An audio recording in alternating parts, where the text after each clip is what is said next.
அத்தியாயம் 1. சிலுசிலுவென்று சினுங்கள் மழை, நனைதல் சுகம், உணர்ந்தவை மரங்கள், கதிரவன் கருப்பு மேகங்களுக்குள் பதுங்கள். சோம்பேறித்தனத்தை எல்லோருக்கும் இன்ஜெக்ட் செய்யும் மழைக்கால காலை. ஆனாலும் அந்த பங்களாவில் சுறுசுறுப்பாக்க காத்திருந்தார்கள். சற்றே ஈரமாயிருந்த செய்தித்தாள்களை பங்கு போட்டுக்கொண்டு படித்து கொண்டிருந்தார்கள். உள்ளே போன் மீண்டும் மீண்டும் அடித்து கொண்டிருந்தது. யாரோ எடுத்தார்கள், யாரோ பேசினார்கள், யாரோ அவசரமாக ஓடினார்கள். தேதி கேட்டு 2 தயாரிப்பாளர்களும் முடிந்த படத்திற்கு டப்பிங் சௌகரியம் விசாரிக்க டைரக்டரும் அவரின் 2 அசோசியேட்களும் பில்டின் பிளானில் சொல்லப்பட்ட மாற்றங்களை சரி செய்து கொண்டு வந்து காத்திருக்கும் என்ஜினியரும் அவருடைய உதவியும் அழைக்கப்பட்டதால் வந்திருந்த ஆடிட்டரும் காத்திருந்த போது முன்னறிவிப்பு இல்லாமல் பேட்டிக்காக வந்திருக்கும் தனக்கு நேரம் ஒதுக்கப்படுமா என்று நம்பிக்கை இல்லாமல் கவலைப்பட்டு கொண்டிருந்தான் அந்த நிரூபன். ஸ்டெடிகாமில் ரிசப்ஷனை கடந்து மகாஹாலை தாண்டி ரெட் கார்பெட் போத்தப்பட்ட மாடிப்படிகளில் அலுங்காமல் ஏறி அந்த அறைக்குள் நுழைந்தாள். தண்ணீர் படுக்கையில் கைகளை பரப்பி குப்புறப்படுத்து சுகமாக உறங்கிக் கொண்டிருந்தான் சூரியச்சந்தர். என்னது, யாரா?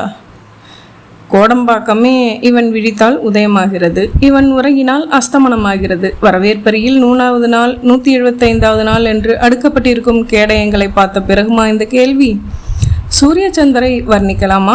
நல்ல அகலமான டெலிஃபோன் ஒலித்து அவன் தூக்கத்தையும் நம் வர்ணனையும் கலைத்து விட்டது பாருங்கள். ஹலோ சூர்யா என்றான். படுத்தபடியே எழுந்து கழுத்தில் இடுக்கிக் கொண்டு மறுபடி கண்களை மூடிக்கொண்டான். Good morning sir. 6:30க்கு எழுப்ப சொன்னீங்க. விஷால், மழை பெய்து போல் இருக்கே. ஆமாம் சார். இந்த மழையில் பீச்சில் எப்படியா டூயட் பாடுறது? கேன்சல் ஆகியிருக்குமே. ஃபோன் வந்துச்சா? வந்துச்சு சார். கேன்சல் பண்ணலை. நீலாங்கர பங்களாவுக்குள்ளே இன்டோர் சீன்ஸ் பிளான் பண்ணியிருக்காங்களாம். விட மாட்டாங்களே. நீலாங்கர பங்களானா மாஸ்க் ஷார்ட்ஸ் தான் இருக்கும் அங்கே, அதானே பேலன்ஸ்? ஆமாம், அதான் சார். படுத்து வாங்களே. உடனே 2 காஸ்டியூமையும் மாற்றி மாற்றி போடணும். காம்பினேஷனுக்கு மீனா கிடைக்கலன்னு சொல்லிட்டு இருந்தாங்களே. மைசூரில் ராஜகுமாரி ஷூட்டிங் முடிச்சுட்டு நேற்று நைட்டே வந்துட்டாங்களாம். எப்படி பார்த்தாலும் அவாய்ட் பண்ண முடியாதுன்ற. ஆமாம் சார். முக்கியமாக யாராச்சும் வந்திருக்காங்களா? என்ஜினியரும் ஆடிட்டரும் வந்திருக்காங்க சார். என்ஜினியரை நீலாங்கர ஷூட்டிங் பங்களாவுக்கு வந்துட சொல்லு. மேக்கப் கேப்பில் டிஸ்கஸ் பண்ணிடுறேன். ஆடிட்டர் என்னோட காரில் வந்துடட்டும். டைரக்டர் பிரகாஷ் வந்திருக்கார். டப்பிங் மேட்டர் தானே? ஆமாம். இவருக்கு முதல் படமாக இருக்கலாம். எனக்கு முதல் படம் இல்லையே. கம்பெனிலேருந்து கொடுத்த 2 செக்கும் பவுன்ஸ் ஆகியிருக்கு. இதோ அதோன்றாங்க. இந்த ஆளோட முகத்துக்காக டப்பிங் முடிச்சு கொடுத்துட்டா பைசா பெறாது விஷால். இவனை இன்னைக்கு நான் பார்க்கல விஷால். ப்ரொடியூசரை விட்டு பேச சொல்லு. காலில் விழுந்துடுறான். ஒரு மாதிரி ஆகிடுதுப்பா. சரிங்க சார், சொல்லி அனுப்பிச்சிடுறேன். அப்புறம் கேவி எம்எஸ் பாலகுமாரன் செட்டியாரும் வந்திருக்காங்க. சப்ஜெக்ட் சரியில்லை. தெலுங்கில் ஹிட்டாக இருந்தால் இவங்களை யார் கண்ணை மூடிக்கிட்டு 15 ரூபாய் கொடுத்து ரைட்ஸ் வாங்க சொன்னது? சில சப்ஜெக்ட்ஸ் அங்கே எடுப்படும், இங்கே ஊற்றிக்கும். சில சப்ஜெக்ட்ஸ் இங்கே சக்கப்போடு போடும், அங்கே காற்று வாங்கும். இது புரியாமல் நீங்கள் தான் பண்ணணும்னு கெஞ்சினா எப்படி? சரி, நானே பேசி அனுப்பிச்சிட்றேன். அப்புறம் கௌதம்னு சினிமா தென்றல் பத்திரிகையிலேருந்து இப்போ பேட்டியெல்லாம் எதுவும் வேணாம் விஷால், அனுப்பிச்சிடு. தீபாவளி இதழில் உங்கள் ஃப்ளோ அப் லைஃப் சைஸுக்கு போட்ட பத்திரிகை சார். மன்றத்துக்காரங்க நட்சத்திரம் தொங்க விட்டப்போ அதைத்தான் வெட்டி யூஸ் பண்ணினாங்க. 5 நிமிஷம் தான் கேட்குறார். அப்படின்னா ஒரு கண்டிஷன் சொல்லிவிடு. என்ன? பிரதீபா உங்களை லவ் பண்ணுறதா பேட்டியில் சொல்லியிருக்காங்களே சார், உண்மையா? இந்த ஒரு கேள்வி கண்டிப்பாக கேட்கக்கூடாது. சொல்லிவிடு.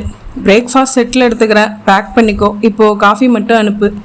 சூரியச்சந்தர் எழுந்து அமர்ந்ததும் படுக்கைக்குள் தண்ணீர் அலைந்தது. கைகளை உதறினான். கொட்டாவி விட்டான். தலைமாட்டில் இருந்த கிங்ஸை சிகரெட் எடுத்து கொளுத்தி கொண்டான்.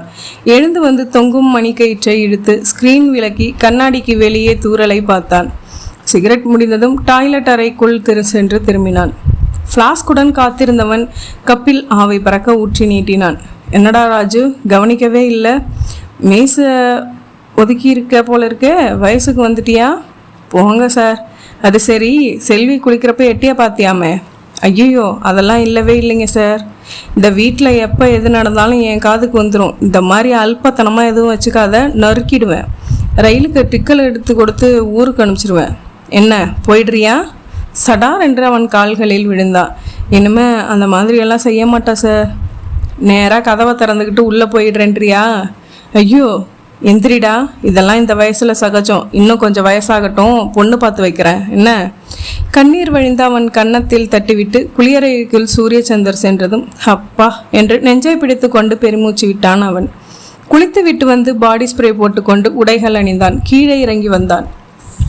ஹாலில் சோஃபாவில் அமர்ந்து சிகரெட் பற்ற வைத்து கொண்டு அங்கே இருந்த அன்றைக்கு வந்த வார இதழ்களில் ஒன்றை தேர்ந்தெடுத்து புரட்டினான். விஷால் அருகில் டெலிஃபோனில் நீங்கள் அப்புறம் பண்ணுங்க சார், அவர் பிஸியாக இருக்கார் என்று சொல்லி கொண்டிருக்க, யார் விஷால்? யாரோ ரசிகர் பேசணுமா? கொண்டா, திடீர்னு சில பேருக்கு இன்ப அதிர்ச்சியும் கொடுக்கணும். டெலிஃபோனின் ஹேண்ட்செட்டை விஷாலிடம் வாங்கி, ஹலோ குட் மார்னிங், நான் சூரியச்சந்தர் பேசுகிறேன், நீங்கள் யார் சார் என்றான். நான் உங்களை கொலை செய்ய போகிறவன் என்றான் எதிர்முனை. What nonsense? தீர்மானிச்சாச்சுங்க, சொல்லிட்டு செய்யலாம்னு பட்டுச்சு. சொல்லிட்டா உங்கள் மனசு தயாராக இருக்கும் இல்லைங்களா? என்ன பேத்தல் இதெல்லாம்? என்ன சார் திட்டுறானா? வச்சிருங்க என்ற விஷாலை கையமர்த்தினான் சூரியச்சந்தர். இதை பாருங்கள் சூர்யா, இன்னைக்கு உங்கள் வாழ்க்கைக்கு முற்றும் போடுற நாள் சார். பட்டு நிச்சயமாக இதுதான் உங்கள் கடைசி தினம். இதில் எந்த மாற்றமும் இல்லை. உங்களுக்கு வாழ்க்கையில் கடைசி ஆசைகள் ஏதாச்சும் இருந்தால் அதை இன்னைக்குள்ளே நிறைவேற்றிக்க முடியுமான்னா நிறைவேற்றிக்குங்க, வச்சிடுறேன். எதிர்முனை வைக்கப்பட்டதும் வாய்விட்டு சிரித்தான். ரசிகர்களோட நேரடியாக பேசி நாளாச்சேன்னு பேச நினச்சா என்ன ஒருத்தன் கேனத்தனமான கால் பாரு என்றான். என்ன சார் சொன்னா? என்ன கொல்ல போகிறானா? இன்றைக்கி என்னோட கடைசி நாளாம். கடைசி ஆசைகள் இருந்தால் நிறைவேற்றிக்க சொல்கிறான். காலங்காத்தால் என்ன ஒரு நல்ல வார்த்தைகள் பாரு. சாரி சார், முதல்லையே கட் பண்ணியிருப்பேன். தீவிரமான ரசிகன்னு சொன்னான்.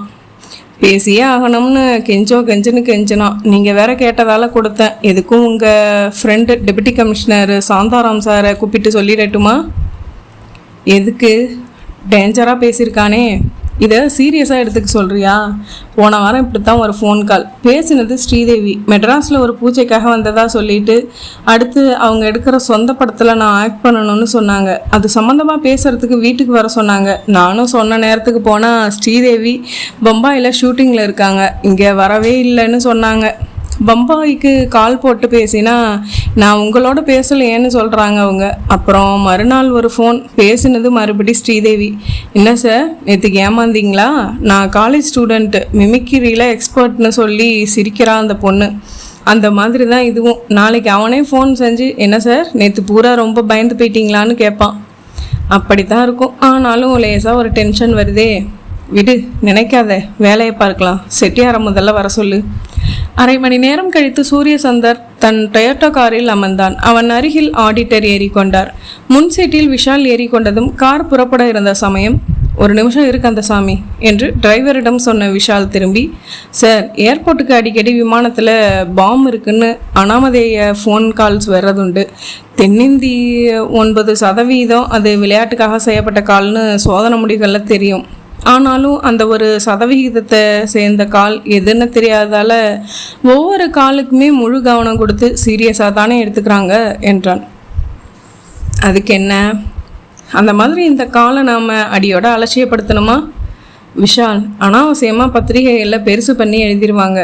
விட்டுனேன், மறந்துடு, ரொம்ப பயப்படாத. நீ என் திருப்திக்காக சொல்லி வச்சிடலாமே சார். சரி, டெபுட்டி கமிஷனர்கிட்ட என்ன சொல்ல போகிற? பேசினதை அப்படியே சொல்ல வேண்டியதுதான். செக்யூரிட்டிக்கு போலீஸை அனுப்பி வச்சிருவார் விஷால். ஒரு சீன் கிரியேட் ஆகி எல்லார்கிட்டையும் விளக்க சொல்ல வேண்டியிருக்கும். மேட்டர் வெளியில் தெரியாமல் என்ன ஏற்பாடுகள் செய்ய முடியும்னு அவரையே கேட்குறேன் சார். விடமாட்ட போல இருக்கே. சரி போ, ஃபோன் பேசிட்டு நீலாங்கர பங்களாவுக்கு வந்து சேரு. நான் முன்னால் போயிட்டுருக்கேன். விஷால் இறங்கி கொண்டதும் கார் புறப்பட்டது. சூரியச்சந்தர் தன் பக்கம் திரும்பி சிகரெட் பாக்கெட்டை நீட்டி புன்னகை செய்ததும், எனி ப்ராப்ளம் சார் என்றார் ஆடிட்டர். நத்திங் சீரியஸ், நம்ம மேட்டர் பேசலாம் என்றதும் ஆடிட்டர் தான் கொண்டு வந்திருந்த ஃபைல்களை திறந்து கொண்டார். அத்தியாயம் 2. 10 வருடங்களுக்கு முன்பு. அத்தை, இதுதான் எல்லை. நீங்கள் எனக்கு மாமியாராக இருக்கலாம், அதுக்காக என்னை ஒரு கொத்தடிமை மாதிரி நடத்துகிறத இனிமையும் பொறுத்துக்க முடியாது. எனக்கு மருமகங்கிற மரியாதை வேணாம். ஒரு மனுஷியாக கூட பார்க்க மாட்டேறீங்களே. எங்கேயோ பிறந்து எங்கேயோ வளர்ந்த அந்த உறவுகளை எல்லாம் விட்டு, அந்த சூழ்நிலையில எல்லாம் விட்டு ஒருத்தி உங்கள் வீட்டுக்குள்ளே வராளே, அவன் மனசில் எவ்வளவு கனவுகள் இருக்கும். அதை கொஞ்சமாச்சும் நினச்சி பார்த்தீங்களா நீங்கள்? இந்த பெண்கள் சுதந்திரம்னு மேடை பேசுகிறீங்களே, அது பெண்களுக்கு ஆண்கள்கிட்டேருந்து தேவையில்லை. பெண்களுக்கே பெண்கள்கிட்டேருந்தே முதல்ல சுதந்திரம் வேணும். நம்ம முன்னேற்றத்திற்கு முதல் தடங்கள் நாமே தான். இது வரைக்கும் நாங்கள் குனிஞ்சு குனிஞ்சு குட்டு வாங்கிட்டு இருந்தோம். இனிமேல் அப்படி நடக்காது. இனி வர்ற மருமகள் கெரசினையும் தீப்பெட்டியும் கையில் எடுத்தால்தான் அது தம் மேலே ஊற்றி பற்ற வச்சுக்கிறதுக்காக இருக்காது, கொடுமைப்படுத்துகிற உங்கள் மேலே ஊற்றி பற்ற வைக்கிறதுக்காக தான் இருக்கும். திலகா உணர்ச்சி பூர்வமாக பேசினார். ஒவ்வொரு வசனத்திற்கும் அந்த அரங்கத்தில் அமர்ந்திருந்த அத்தனை கல்லூரி மாணவர்களும் கைத்தட்டினார்கள். நாடக மேடையில் மாமியார் பாத்திரம் ஏற்று நடித்து கொண்டிருந்த மாணவி மேல் ஒரு கசக்கப்பட்ட காகித பந்து வந்து விழுந்ததில் அவள் வசனத்தை மறந்துவிட்டு இதோ பாரடி வந்து என்று தடுமாற, திலகா அதற்கு சமாளிப்பாக, என்ன பேசின பேச்சில் வார்த்தையே வரலையா, என்ன சொல்ல போறீங்க, உங்கள் மகன் வந்ததும் சொல்லி என்னை கழுத்தை பிடிச்சி வெளியில் தள்ள போறேன்னு சொல்லுவீங்க அதானே என்றாள். அதே தான், அவன் வரட்டும் என்று சொல்லிவிட்டு மாமியார் லெஃப்ட் சைடு செல்ல, தாராளமாக சொல்லுங்க, நடக்க போகிற கூத்தையும் பார்த்து ரசிங்க என்று இவள் சொல்லிவிட்டு ரைட் சைடு வந்தாள். மேடையில் விளக்குகள் அணைந்து முன்திரை தொங்கவிடப்பட்டது. காட்சி பின்னி மாற்றப்பட்டது. மேடையின் பொருள்கள் அவசர அவசரமாக அடுத்த சீனுக்காக அமைக்கப்பட வாத்திய குழு ஃபில்லிங் டியூன் வாசிக்க, திலகா மேடையின் ஓரத்தில் இருந்த மேக்கப் அறைக்கு விரைந்து அவசர அவசரமாக சேலையை உருவி விட்டு ஜாக்கெட்டை கழற்றி அடுத்த சீனுக்கு உண்டான சேலை ஜாக்கெட்டை அணிந்து கண்ணாடியில் பார்த்து கொண்டு வெளியே வந்து மேடையின் ஓரத்தில் நின்றாள். அந்த நாடகத்தை எழுதி இயக்கிய ப்ரொஃபஸர் மாலதி அவள் கையை பிடித்து கொண்டு, திலகா பிரமிச்சு போயிட்டேன், தூள் பண்ணிட்டேன் இந்த சீனில், கிளாஸ் பூரா உனக்கு தான், ஓரத்துலேருந்து நான் ஜஸ்ட்டு முகங்களை தான் பார்த்துட்டு இருந்தேன், எல்லாம் அசந்து போய் பார்த்துட்டு இருந்தாங்க, நிச்சயமாக பெஸ்ட் ஆக்ட்ரஸ் அவார்டு உனக்கு தான் என்றார். பார்க்கலாம் மேடம். சரிதா டயலாகை மறந்துட்டு சொதப்புனதும் ஒரு செகண்ட் எனக்கும் நர்வஸ் ஆகிடுச்சு. அதான் அவள் பேச வேண்டியதெல்லாம் நீயே சொல்லி சமாளிச்சிட்டியே. ஆடியன்ஸுக்கு சொதப்பெல்லாம் தெரிஞ்சிருக்காது. ரிகர்சல் இப்போது 1க்கு 2 ஐஸ்கிரீம் மட்டும் கேட்டு வாங்கி சாப்பிட தெரியுது. 4 வரி டயலாகாக மைண்டில் வச்சுக்க முடியல அவளுக்கு. நாடகம் முடியட்டும், வச்சுக்கிறேன். மேடையில் இப்போது திலகா செல்ல வேண்டிய அவசியமில்லாத வேற ஒரு அலுவலக காட்சி நடந்து கொண்டிருந்ததால் திலகா கை விசிறி எடுத்து தனக்கு விசிறி கொண்டாள். மேடையின் ஓரத்தில் இருந்த சின்ன இடைவெளி வழியாக அந்த அரங்கத்தில் 10வது வரிசையில் அமர்ந்திருந்த தன் அண்ணனை பார்த்து கொண்டாள். தர்மராஜ் கன்னத்தில் கை தாங்கி சுவாரஸ்யமாக நாடகத்தை கவனித்து கொண்டிருந்தான். அடுத்த காட்சியிலும் தன் மாமியாரை சமத்தையாக டோஸ் விட்ட இந்த புரட்சி மருமகளுக்கு விடாமல் கைத்தட்டல்கள் கிடைத்தன. நாடகம் முடிந்ததும் மேடைக்கு வந்து மைக்கை பிடித்தவர் நடுவர் குழுவின் தலைவராக பொறுப்பேற்று நிகழ்ச்சிக்கு தலைமை தாங்கிய முக்கிய புள்ளி. மாணவிகளே, ஆசிரியர்களே மற்றும் இந்த நாடகத்திற்கு வந்திருக்கும் சகோதர சகோதரிகளே வணக்கம். 1.5 மணி நேரம் நம்மை கட்டி போட்டு விட்டது இந்த நாடகம். சமீபத்தில் இப்படி ஒரு நிறைவான நாடகத்தை நான் பார்க்கவில்லை. சொல்லப்போனால் மாணவிகளிடம் இவ்வளவு திறமையை நான் எதிர்பார்க்கவே இல்லை. குறிப்பாக இந்த நாடகத்தில் நம் அத்தனை பேரையும் அயர வைத்தவள் மருமகள் பாத்திரமேற்று நடித்த 3ஆம் ஆண்டு படிக்கும் மாணவி செல்வி திலகா. கைத்தட்டல்கள் அடங்க நிறைய வினாடிகளாயின. திலகா சிறப்பாக நடித்தார். தவறு, அந்த பாத்திரமாகவே மாறிவிட்டார். அழகான முகவேட்டுடன் நல்ல குரல் வளமும் அற்புதமான நடிப்பு திறமையும் உள்ள திலகாதான் இந்த நாடகத்தில் சிறந்த நடிகை பரிசை தட்டி செல்கிறார் என்பது நான் சொல்லி உங்களுக்கு தேவையில்லை, நீங்களே யூகித்திருப்பீர்கள். மீண்டும் கைத்தட்டல்கள். திலகா சினிமாவில் நடிக்க முடிவு செய்தால் நமக்கெல்லாம் பத்மினி போன்ற, சாவித்திரி போன்ற ஒரு அற்புதமான நடிகை கிடைப்பார் என்பது மட்டும் நிச்சயம். பரிசு கோப்பையை பெற்று செல்ல செல்வி திலகாவை மேடைக்கு அழைக்கிறேன். திலகா இப்போது சுடிதார் உடை அணிந்து குதிரைவால் கூந்தலில் கூப்பிய கரங்களுடன் முழுக்க முழுக்க பூரிப்புடன் மேடைக்கு வந்தாள். அத்தனை பேரும் தாள நயத்தோடு அப் அப் அப் என்று குரல் கொடுத்தபடி கைத்தட்டினார்கள். தர்மராஜும் கண் கலங்க உற்சாகமாக கைத்தட்டினான். பரிசு கோப்பையை வாங்கி கொண்ட போது, wonderful performance, you have a bright future, all the பெஸ்ட்மா என்றார் விஐபி. தேங்க்யூ சார் என்று வாங்கி மாணவிகளை நோக்கி உயர்த்தி காட்டினாள். தேசிய கீதத்துடன் நிகழ்ச்சி முடிவடைய எல்லோரும் கலைய துவங்கினார்கள். திலகாவை 10 நிமிடம் குலுக்கின கையை விடாமல் பிரின்சிபல் மேடம் பாராட்டினார். பிறகு மற்ற மேடம் சக மாணவிகள் அவளை உற்சாக பெருக்கில் அப்படியே தலைக்கு மேல் தூக்கிவிட்டார்கள். சில உரிமையான தோழிகள் அவளை அணைத்து முத்தமிட்டார்கள். மாற்றி மாற்றி கை குலுக்கியபடி இருந்தார்கள். தேங்க்யூ சொல்லி சொல்லியே வாய் வலித்தது. கல்லூரி வாசலில் தன் ஸ்கூட்டர் அருகில் காத்திருந்த அண்ணனிடம் அவள் அந்த கோப்பையுடன் வந்து சேர்ந்து, இந்தாண்ணா பாரு, சாரி 1/2 மணி நேரம் வெயிட் பண்ண வச்சுட்டேன், மாறி மாறி ஒவ்வொருத்தராக பாராட்டிகிட்டே இருந்தாங்க என்றாள் திலகா. அதனால் என்ன திலகா, கப்பை வாங்கி பார்த்துட்டு அவனும் அவள் கையை பற்றி குலுக்கி, தொண்டை அடைக்க எவ்வளவு பெருமையாக இருந்துச்சு தெரியுமா? அத்தனை பேரும் உன் நடிப்புக்கு கைத்தட்டப்போ நான் கூட இவ்வளவு அற்புதமாக செய்வேன்னு எதிர்பார்க்கல திலகா. உட்காரு, நேராக ஹோட்டலுக்கு போகிறோம். உனக்கு இஷ்டப்பட்ட ஸ்வீட் டிஃபன் எல்லாம் சாப்பிட்ற, ஓகே என்றான் தர்மராஜ். ஸ்கூட்டரை அவன் ஸ்டார்ட் செய்ததும் பின்புறம் அமர்ந்து கொண்டாள். அன்றிரவு படுக்கையில் மல்லாந்து படுத்து எல்லோரின் பாராட்டுகளையும் மறுபடி நினைத்து பார்த்து ரசித்து கொண்டிருந்தாள் திலகா. தலைமை தாங்கி பரிசளித்தவர் சொன்னது நினைவுக்கு வந்தது. திலகா, சினிமாவில் நடிக்க முடிவு செய்தால் நமக்கெல்லாம் பத்மினி போன்ற, சாவித்திரி போன்ற ஒரு அற்புதமான நடிகை கிடைப்பார் என்பது மட்டும் நிச்சயம். திலகாவின் மனதில் அழுத்தமாக அந்த ஆசை வந்து உட்கார்ந்தது. நான் ஏன் சினிமாவில் நடிக்கக்கூடாது? அத்தியாயம் 3. இதை பார் ரஞ்சினி, வர 27ஆம் தேதி நம்ம கல்யாணம். எந்த சக்தியாலையும் இதை மாற்ற முடியாது என்றான் சூரியச்சந்தர். கேமரா ட்ராலியில் நகர்ந்து நின்று பிரேம் அவன் முகத்தில் ஜூம் ஆகி நின்றதும் கட் என்றார் டைரக்டர். Lights off. சூர்யா, இப்போ கெட்டப் சேஞ்ச். ஓகே சார் என்று அந்த பங்களாவில் மேக்கப் அறையாக மாற்றப்பட்டிருக்கும் அறைக்கு வர கூடவே விஷாலுடன் சஃபாரி சூட் அணிந்த அந்த திடகாத்திரமான நபரும் தொடர்ந்தார். குளிரூட்டப்பட்டிருந்த அந்த ஏசி அறையில் அமர்ந்து சிகரெட் பற்ற வைத்து கொண்டான். காஸ்டியூம்ஸ் அசிஸ்டண்ட் அவன் சட்டையை கயற்றினான்.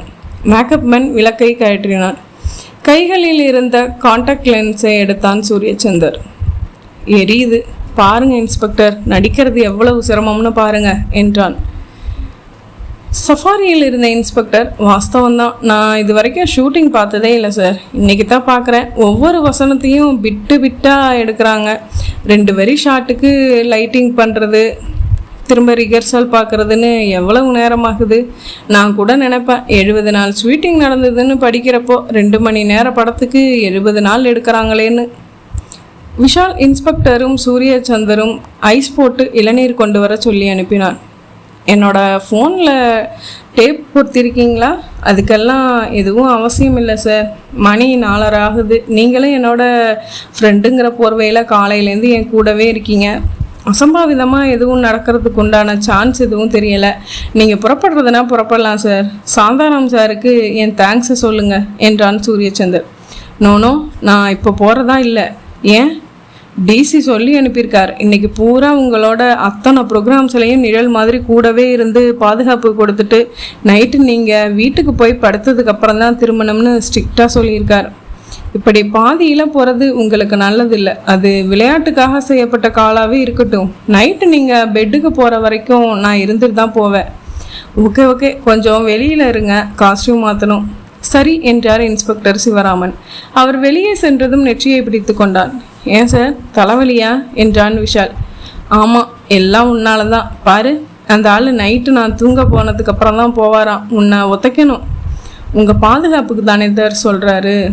என்ன விஷால், என் அவஸ்தை புரியாமல் பேசுகிற? ஈவினிங் ப்ரோக்ராம் என்ன? 6 to 8 டப்பிங் சார். அப்புறம் வீடு தான் சார். இல்லையா, ஒரு பர்சனல் ப்ரோக்ராம் இருக்குது. எதுவாக இருந்தாலும் கேன்சல் பண்ணிவிடுங்க சார். உனக்கு எல்லாத்தையும் உடைச்சி சொல்லணும். பிரதீபா வீட்டில் ஒரு பார்ட்டி விஷால். நாளைக்கு ஷூட்டிங்காக சுவிட்சர்லாந்து போகிறா. திரும்ப 20 நாள் ஆகும். உங்கள் இஷ்டம் சார். எனக்கு கேட்டால் எல்லாத்தையும் கேன்சல் பண்ணிவிட்டு இப்போவே வீட்டுக்கு போய் ரெஸ்ட் எடுங்கன்னு சொல்லுவேன். ஆனால் டப்பிங் அவாய்ட் பண்ண முடியாது. அதை மட்டும் முடிச்சுட்டு வீட்டுக்கு போய்டுறது நல்லது சார். உயிருக்கும் நல்லது, உடம்புக்கும் நல்லது. இவன் ஒருத்தவன். எனக்கு நீ தாயா வில்ல. அந்த ஃபோனை எடு, நம்பர் போடு, எங்கே இருக்கான்னு பாரு. விழுந்து குதிரை போகிறா. சிரிக்காதையா, எரியுது எனக்கு. ஒன்றுமில்லாத பெருசு பண்ணி என் ப்ரோக்ராமை சொதப்பிட்டியே. விஷால் புன்னகைத்தபடியே ரிசீவர் எடுத்து 2-3 இடங்களுக்கு பேசி, இந்தாங்க ARS கார்டன்லேருந்து பேசுகிறாங்க என்று நீட்டினான். அவன் ரிசீவரை வாங்கி கொண்டதும் விஷால் அரை கதவை சத்தமில்லாமல் சாத்தி விட்டு வெளியே போனான். பிரதீபா, நான் தான். சொல்லுங்க. வந்து சொன்னால் கோச்சிக்கக்கூடாது. என்ன, கொஞ்சம் ஷூட்டிங் இங்கே இருக்குது. நைட்டு வரைக்கும் போகுது. காம்பினேஷன் ஆர்டிஸ்ட் எல்லாம் நாளைக்கு பொள்ளாச்சிக்கு புறப்படுறதால கம்பைன் ஷார்ட்ஸ் எல்லாம் முடிச்சு கொடுத்துட்டா வேண்டிய சூழ்நிலை. ஸோ நீங்கள் வரல அதானே? வரணும்னு தான் இருந்தேன் பிரதீப். ஒன்றும் தேவையில்லை. நாளைக்கு அப்ராட் போகிறேன்னு ஞாபகம் இருக்குல்ல? நாளைக்கு ஏர்போர்ட்டுக்கு கொண்டு வர்றதுக்கு பொக்கே கூட ஆர்டர் கொடுத்து வச்சுருக்கேம்மா. மறந்துடுவேனா? ஒன்றும் அவசியம் இல்லை. நீங்களும் வர தேவையில்லை. உங்கள் பொக்கேயும் வேண்டியதில்லை. பாத்தியா, நிலைமையை புரிஞ்சிக்காமல் கோவப்படுறியே. நான் யார் உங்கள் மேலே கோவப்பட? எனக்கு என்ன உரிமை இருக்குது? ஏய் ப்ளீஸ், சொன்னால் கேளு. I am not ready to listen any more excuses. லொடக்கென்று எதிர்முனை வைக்கப்பட்டது. நீண்ட பெருமூச்சு வெளியேற்றி ஃபோனை வைத்தான் சூரியச்சந்தர். அடுத்த கெட்டப்புக்கு மாறின அவன் மேக்கப் டச்சப் பாய் என்று எல்லோரிடமும் எழுந்து விழுந்தான். ஃபிலிம் ரவுண்ட் அவுட் ஆகி மற்றொரு டேக் கேட்டபோது, என்னையா கேமரா அசிஸ்டன்ட், நீ சீன் லென்த்துன்னு என்னன்னு தெரியுமா? மேகசினில் இருக்கிற ஃபிலிம் அந்த லென்த் வருமானு பார்த்து வச்சுக்க மாட்டேன் என்று கத்த யூனிட் முழுக்க முகத்தை சீரியஸ் ஆக்கி கொண்டது. ஷூட்டிங் முடிந்து காரில் இன்ஸ்பெக்டரோடும் விஷாலோடும் டப்பிங் தியேட்டருக்கு பயணம் செய்தபோது, சார் திடீர்னு மூட் அவுட் ஆகிட்டீங்க போல இருக்கு என்றார் இன்ஸ்பெக்டர். விஷால் கர்ச்சிப்பால் தன் வாயை பொத்தி கொண்டான். சிரிக்காத நீ, அது வேற ஒரு டென்ஷன் சார், உங்களுக்கு புரியாது. எல்லாம் இந்த விஷால் செஞ்ச வேலை. நாளைக்கு காலையில் கணக்கு பார்த்து செட்டில் செஞ்சு வீட்டுக்கு அனுப்பினா தான் எனக்கு நிம்மதி. ஐயோ அப்படியெல்லாம் செஞ்சிடாதீங்க, சின்சியரான பையனாக தெரியுது என்றார் இன்ஸ்பெக்டர் சிவராமன். நீங்கள் கவலைப்படாதீங்க சார், என்னை டிஸ்மிஸ் பண்ணுறது இது 47வது தடவை என்றான் விஷால். டப்பிங் தியேட்டரில் வசனம் பேசும்போது அந்த படத்தின் அசோசியேட் டைரக்டரும் சவுண்ட் இன்ஜினியரிடமும் அந்த எரிச்சல் தொடர்ந்து கொண்டிருந்தது. 7 மணிக்கு ஒரு பிரேக் விட்ட போது டப்பிங் தியேட்டரின் டாய்லெட் அறைக்குள் இருந்த அந்த பகுதிக்கு சூரியச்சந்தர் நடக்க கூடவே வந்தார் இன்ஸ்பெக்டர். திரும்பி பார்த்து முறைத்தான். ஒன்றுக்கு போக போகிறோம் சார், அங்கேயும் கூட வருவீங்களா என்று அவர் மேலும் பாய்ந்தான். நோனோ, நான் வெளியிலேயே வெயிட் பண்ணுறேன் என்றார் இன்ஸ்பெக்டர் படு சின்சியராக. சூரியச்சந்தர் உள்ளே சென்ற சில நிமிடங்களில் கதவு திறந்து பாத்ரூம் கிளீன் செய்யும் கிழவன் ஒருவன் கையில் சாயம் போன பக்கெட், விளக்கமாறு, ஃபினாயில் பாட்டில் சகிதம் தலையில் முண்டாசு கட்டி வெளியேறி சென்றான். 5 நிமிடங்கள் ஆனதும் இன்ஸ்பெக்டர் லேசாக கவலைப்பட்டார். யூரின் போய் திரும்ப 2 நிமிடங்களே போதுமே. மேலும் 2 நிமிடங்கள் காத்திருந்து பார்த்துவிட்டு கதவை தள்ளி உள்ளே சென்றார் சிவராமன். யூரின் பேஷன்கள் 8 வரிசையாக சுவரோரமாய் பொருத்தப்பட்டிருக்க எல்லாம் காலியாக இருந்தன. பிறகுதான் தரையில் கால் பரப்பி கிடந்தவனை பார்த்து அதிர்ந்தார். சூரியச்சந்தர் நாக்கு லேசாக வெளியே எட்டி பார்த்திருக்க கழுத்தில் ஒரு மெல்லிய கம்பி சுற்றப்பட்டிருந்தது. த கிரேட் ஸ்டார் சூரியச்சந்தர் அந்த டாய்லெட் பகுதியில் சர்வ நிச்சயமாக செத்து போயிருந்தான். ப்ரொஜெக்டரில் மாட்டின ஃபிலிம்ஸ் அடுத்த சீன் அவனுடைய குரலுக்காக காத்திருந்தது. அத்தியாயம் 4. 10 வருடங்களுக்கு முன்பு. என்ன திலகா, யோசிச்சு பார்த்து தான் பேசுறியா நீ என்றான் தர்மராஜ். ஆமாண்ணே, நல்லா யோசிச்சிட்டேன். முதல்ல என்னோட லட்சியம் ஒரு காலேஜ் ப்ரொஃபஸராக தான் நினச்சேன்.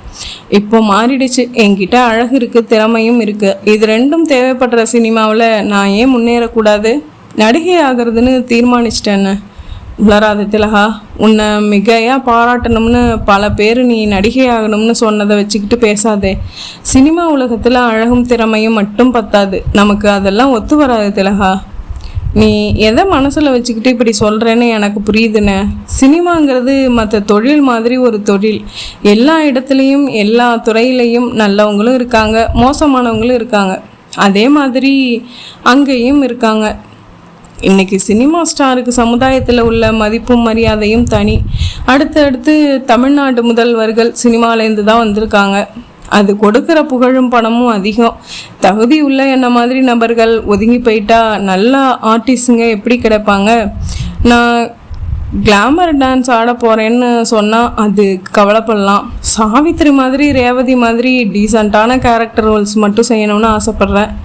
திலகா, உனக்கு இப்போ மனசு முழுக்க சினிமா ஆர்வம் ஒரு வெறியாக நிரம்பி இருக்கு. இப்போ நான் என்ன அட்வைஸ் செஞ்சாலும் ஏற்றுக்கிற நிலமையில நீ இல்லை. உன் படிப்பை முடிய இன்னொரு 3 மாதம் இருக்குது. இப்போ உன் கவனம் முழுக்க படிப்பில் இருக்கட்டும். டிகிரியை நல்ல மார்க்கெட்டில் பாஸ் பண்ணு. அதுக்கப்புறம் நிதானமாக டிஸ்கஸ் பண்ணி முடிவெடுக்கலாம். எந்த அவசரமும் வேணாம் என்றான் தர்மராஜ். சரிண்ணா என்று தன் தலையை ஆட்டினாள் திலகா. ஆனால் லைப்ரரியில் இருந்த அவளிடம் வந்தான் கல்லூரி பியூன். திலகா, உன்னை பார்க்க ஒருத்தர் வந்திருக்காரு. விசிட்டர் ரூமில் உட்காந்துருக்காரு. யாரு? இந்த கார்டு கொடுத்தாரு. அந்த விசிட்டிங் கார்டில் கணபதி பிலிம் சர்க்கியூட் என்று விலாசம் நேர்த்தியாக பிரிண்ட் செய்யப்பட்டிருந்தது. விசிட்டிங் ரூமிற்கு வந்தாள். கதிர்வேட்டி சட்டை அணிந்து வெற்றிலை மென்று கொண்டிருந்த அந்த நடுத்தர வயது மனிதர் கை குப்பினார், புன்னகைத்தார். வாமா உட்காரு. ஃபோட்டோவை விட நேரில் இன்னும் லட்சுமிகரமாக இருக்க. என் பேர் ஐயாத்துறை, நீ கேள்விப்பட்டிருக்க முடியாது. சினிமாவில் பிஆர்ஓவாக இருக்க. பியூன் கார்டு கொடுத்தானா? கணபதி ஃபிலிம் சர்க்கியூட்டில் இப்போ முதல் தடவையாக தமிழ் படம் எடுக்கிறாங்க. இது வரைக்கும் 4 மலையாள படம் எடுத்திருக்காங்க, 4ம் ஹிட்டு. 2ல் மம்முட்டி, 2ல் மோகன்லால். All 100 days. தொட்டது துளங்குற கம்பெனி. 2 பேர் பார்ட்னர்ஸு, துடியான பசங்க. 2 பேருக்கும் பரணி நட்சத்திரம். அதான் அமோகமாக இருக்காங்க. நான் இப்போ ஒரு 12 படங்களுக்கு வேலை பார்க்குறேன். ஆனாலும் இவங்கக்கிட்ட வாஞ்சை அதிகம். நீ என்னம்மா நட்சத்திரம்? அஸ்வினி. அதையே கூட பேராக வச்சுக்கலாம். நான் ஒருத்தவன் வந்த விபரத்தை பேசாமல் சொன்னனே புது படம்னு. அதுக்கு ஹீரோயின் புதுமுகம் பார்க்குறோம். Heroine subject powerful character. பேப்பரில் உன் ஃபோட்டோ பார்த்த ப்ரொடியூசர்ஸு போய் பேசி இன்ட்ரெஸ்ட் இருக்கான்னு தெரிஞ்சுட்டு வாங்கன்னாங்க. வந்துட்டேன். என்னம்மா சொல்கிற? உனக்கு சினிமாவில் நடிக்கிற இன்ட்ரெஸ்ட் இருக்கா? அஃப்கோர்ஸ். முதல் படத்துலேயே கமலஹாசன் ஜோடியாக பாலு மகேந்திரா டைரக்ஷனில் நடிக்கிறதுனா யாருக்கு கசக்காது? இருந்தாலும் உனக்கு என்ன ஐடியான்னு தெரியணுமில்ல. பிரமிப்பில் மிதந்தாள் திலகா. பாலு மகேந்திரா டைரக்ஷன்லையா? My god. ஷோபா, அர்ச்சனா என்று அற்புதமான நடிகைகளை உருவாக்கின கலைதாகமுள்ள அந்த ஒப்பற்ற இயக்குனரின் இயக்கத்தில் அறிமுகமா? கமலஹாசனுக்கு ஜோடியாகவா? எவ்வளவு சொல்லி தருவார்? எவ்வளவு பிரபலமாக பேசப்படுவேன். மலையாளத்தில் வெற்றி கொடி நாட்டிய படக்கம்பெனி முதல் முறையாக தமிழில் இறங்குவதால் வெற்றி படமாக தீவிரமாக உழைப்பார்கள். முதல் சந்தர்ப்பமே இப்படி அற்புதமாக யாருக்காவது கிடைக்குமா? என்னம்மா எதுவும் பேசலை? சார், எனக்கு சினிமா நடிக்க ஆர்வம் உண்டு. ஆனால் இன்னும் 3 மாதத்தில் என் படிப்பு முடியுது. அதுக்கப்புறம்தான் முயற்சியில் இறங்கணும்னு நினச்சிட்ருக்கேன். நல்ல பொண்ணுமா நீ. நாளைக்கே ஷூட்டிங் ஆரம்பிக்க போகிறதா யார் சொன்னாங்க? இப்போ தான் டிஸ்கஷன் போயிட்டுருக்கு. அடுத்த மாதம் பூஜை போடுறாங்க. கமல் சார் அடுத்தடுத்த மாதம்தான் டேட்ஸ் தர்றதா இருக்கார். உன்னோட படிப்புக்கு எந்த ப்ராப்ளமும் வராது. ஆனால் பூஜைக்கு முன்னால் நாங்கள் ஆர்டிஸ்டர்ஸை கமிட் பண்ணிக்கணுமில்ல. நான் என்ன அட்வைஸ் சொல்கிறேன்னா, இந்த நல்ல சான்ஸை விட்டுடாத. முதல்ல ப்ரொடியூசரை பார்த்துரு. அடுத்த டைரக்டரும் ஓகே பண்ணிட்டாருன்னா அக்ரிமெண்ட் சைன் பண்ணிவிடு. நீ பாட்டுக்கு படிச்சிட்ரு. என் படிப்பு முடிஞ்சதும் ஷூட்டிங் வைக்கணும்னு அக்ரிமெண்ட்லேயே எழுதிட்டா போச்சு. என்ன நான் சொல்கிறது? எழுந்து கொண்டார் ஐயாத்துரை. யோசிக்கிறேன் சார். யோசி. கார்டு பத்திரமா வச்சுக்கோ. நாளைக்கு ஞாயிற்றுக்கிழமை தானே? காலேஜ் இருக்கா என்ன? இல்லை சார், நாளைக்கு அமாவாசை வேறு. நிறைஞ்ச நாள். காலையில் 10 மணிக்கு ஆஃபீஸ் வந்து ப்ரொடியூசரை பார்த்துறேன். அவங்க உன்னை பார்க்க வேணாமா? தினம் ஆஃபீஸுக்கு 40 பொண்ணுங்க சிவி செஞ்சு அரிச்சிட்டு வருவாங்க. எதுவும் சரியில்லை. உன்னை நிச்சயம் பிடிக்கும். ப்ளசன்ட் ஃபேஸ் உனக்கு. இளமை இருக்குது. நேரமாக வேற இருக்க. நாளைக்கு நீ வர்றப்போ என்ன ட்ரெஸ் போட்டுட்டு வரப்போகிற? சுடிதார் தான். அங்கே தான் நீ தப்பு பண்ணுற. புடவை கட்டிட்டு வா. தலைக்கு ஷாம்பு போட்டு குளித்து லூஸ் ஹேர் ஸ்டைல் பண்ணி பளிச்சுன்னு நல்ல கலரில் சாரியை நேர்த்தியாக கட்டிட்டு வா. ஆட்டோவா? ஆட்டோவிலே வா. ஆட்டோ சார்ஜ் கம்பெனியில் கொடுத்துட சொல்கிறேன். அப்போது காலையில் 10 மணிக்கு பாப்பா வருதுன்னு அங்கே சொல்லிடட்டுமா என்றார். திலகா தன்னையும் அறியாமல் தலையாட்டி வைத்தாள். அவர் போன பிறகுதான் அவருடைய சரளமான பேச்சின் நடுவில் தன்னை யோசிக்கவே விடாமல் தன் சமாதானத்தை வாங்கி கொண்டு போய் விட்டதை உணர்ந்தாள். அதனால் என்ன? என் நன்மைக்காகத்தானே சொல்கிறார். இப்படி ஒரு ஆரம்பம் யாருக்கு அமையும்? அண்ணனிடம் சொல்லால் ஒப்புக்கொள்ள மாட்டான். வாதம் செய்வான். காலேஜில் ஸ்பெஷல் கிளாஸ் என்று மட்டும் சொல்லிவிட்டு போக வேண்டும். என்ன சேலை கட்டலாம்? அத்தியாயம் 5. பத்திரிகை அனைத்திலும் சூரியச்சந்தர் தான் தலைப்புச் செய்தி. பிரபல நடிகர் சூரியச்சந்தர் படுகொலை. மர்ம மனிதன் யார்? இன்ஸ்பெக்டர் தற்காலிக வேலை நீக்கம். நேற்றிரவு 8 மணிக்கெல்லாம் சென்னையில் ஒரு டப்பிங் தியேட்டரில் பிரபல நடிகர் சூரியச்சந்தர் அடையாளம் தெரியாத மர்ம மனிதனால் கொலை செய்யப்பட்டார். இதன் விபரங்களாவன. சூரியச்சந்தருக்கு நேற்று அதிகாலை ஒரு மர்ம டெலிஃபோன் அழைப்பு வந்தது. பேசிய நபர் தான் அவரை கொல்லப்போவதாகவும் இதுதான் அவரின் இறுதி நாள் என்றும் கடைசி ஆசைகளை நிறைவேற்றிக் கொள்ளும்படியும் கூறியிருக்கிறான். இந்த போனை ஒரு விளையாட்டு என்று நினைத்து அலட்சியப்படுத்த தீர்மானித்தார் சூரியச்சந்தர். ஆனால் அவரின் உதவியாளர் விஷாலுக்கு பதட்டமாக இருக்கவே சூரியச்சந்தரின் நண்பரும் டெபுட்டி கமிஷனருமான சாந்தாராமுக்கு போனில் தகவல் தெரிவித்தார். டெபுட்டி கமிஷனர் சாந்தாராம் இதை விளையாட்டாக கருதவில்லை. சூரியச்சந்தரின் டெலிஃபோன்களுக்கு வரும் கால்களை கண்காணிக்க எக்ஸ்சேஞ்சில் ஏற்பாடு செய்துவிட்டு பாதுகாப்புக்காக இன்ஸ்பெக்டர் சிவராமனை மஃப்டியில் அனுப்பி வைத்தார். சூரியச்சந்தர் காலையில் நீலாங்கரையில் உள்ள ஒரு பங்களாவில் நடந்தது படப்பிடிப்பு. அதில் கலந்து கொண்டார்.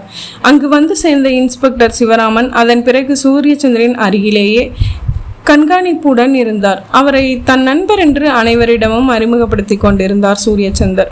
மாலை படப்பிடிப்பு முடியும் வரை எந்த விதமான அசம்பாவிதமும் சம்பவமும் அங்கே நிகழவில்லை. அதன் பிறகு சூரியச்சந்தர் ஒரு படத்திற்கு பின்னணி குரல் கொடுப்பதற்காக ஜே டப்பிங் தியேட்டருக்கு வந்தார். அவரோடு இன்ஸ்பெக்டர் சிவராமனும் உதவியாளர் விஷாலும் வந்தார்கள். 7 மணிக்கு டப்பிங்கில் ஒரு சின்ன இடைவெளி விட்ட பொழுது சூரியச்சந்தர் கழிப்பறைக்குள் நடந்த போது இன்ஸ்பெக்டர் கூடவே வந்தார்.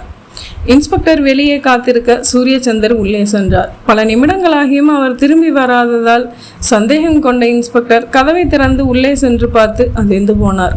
பல கழிப்பறைகள் திறந்து அந்த பகுதியில் நடைபாதையில் பிணமாக கிடந்தார் சூரியச்சந்தர். அவர் கழுத்தில் ஒரு மெல்லிய கம்பி சுற்றப்பட்டிருந்தது.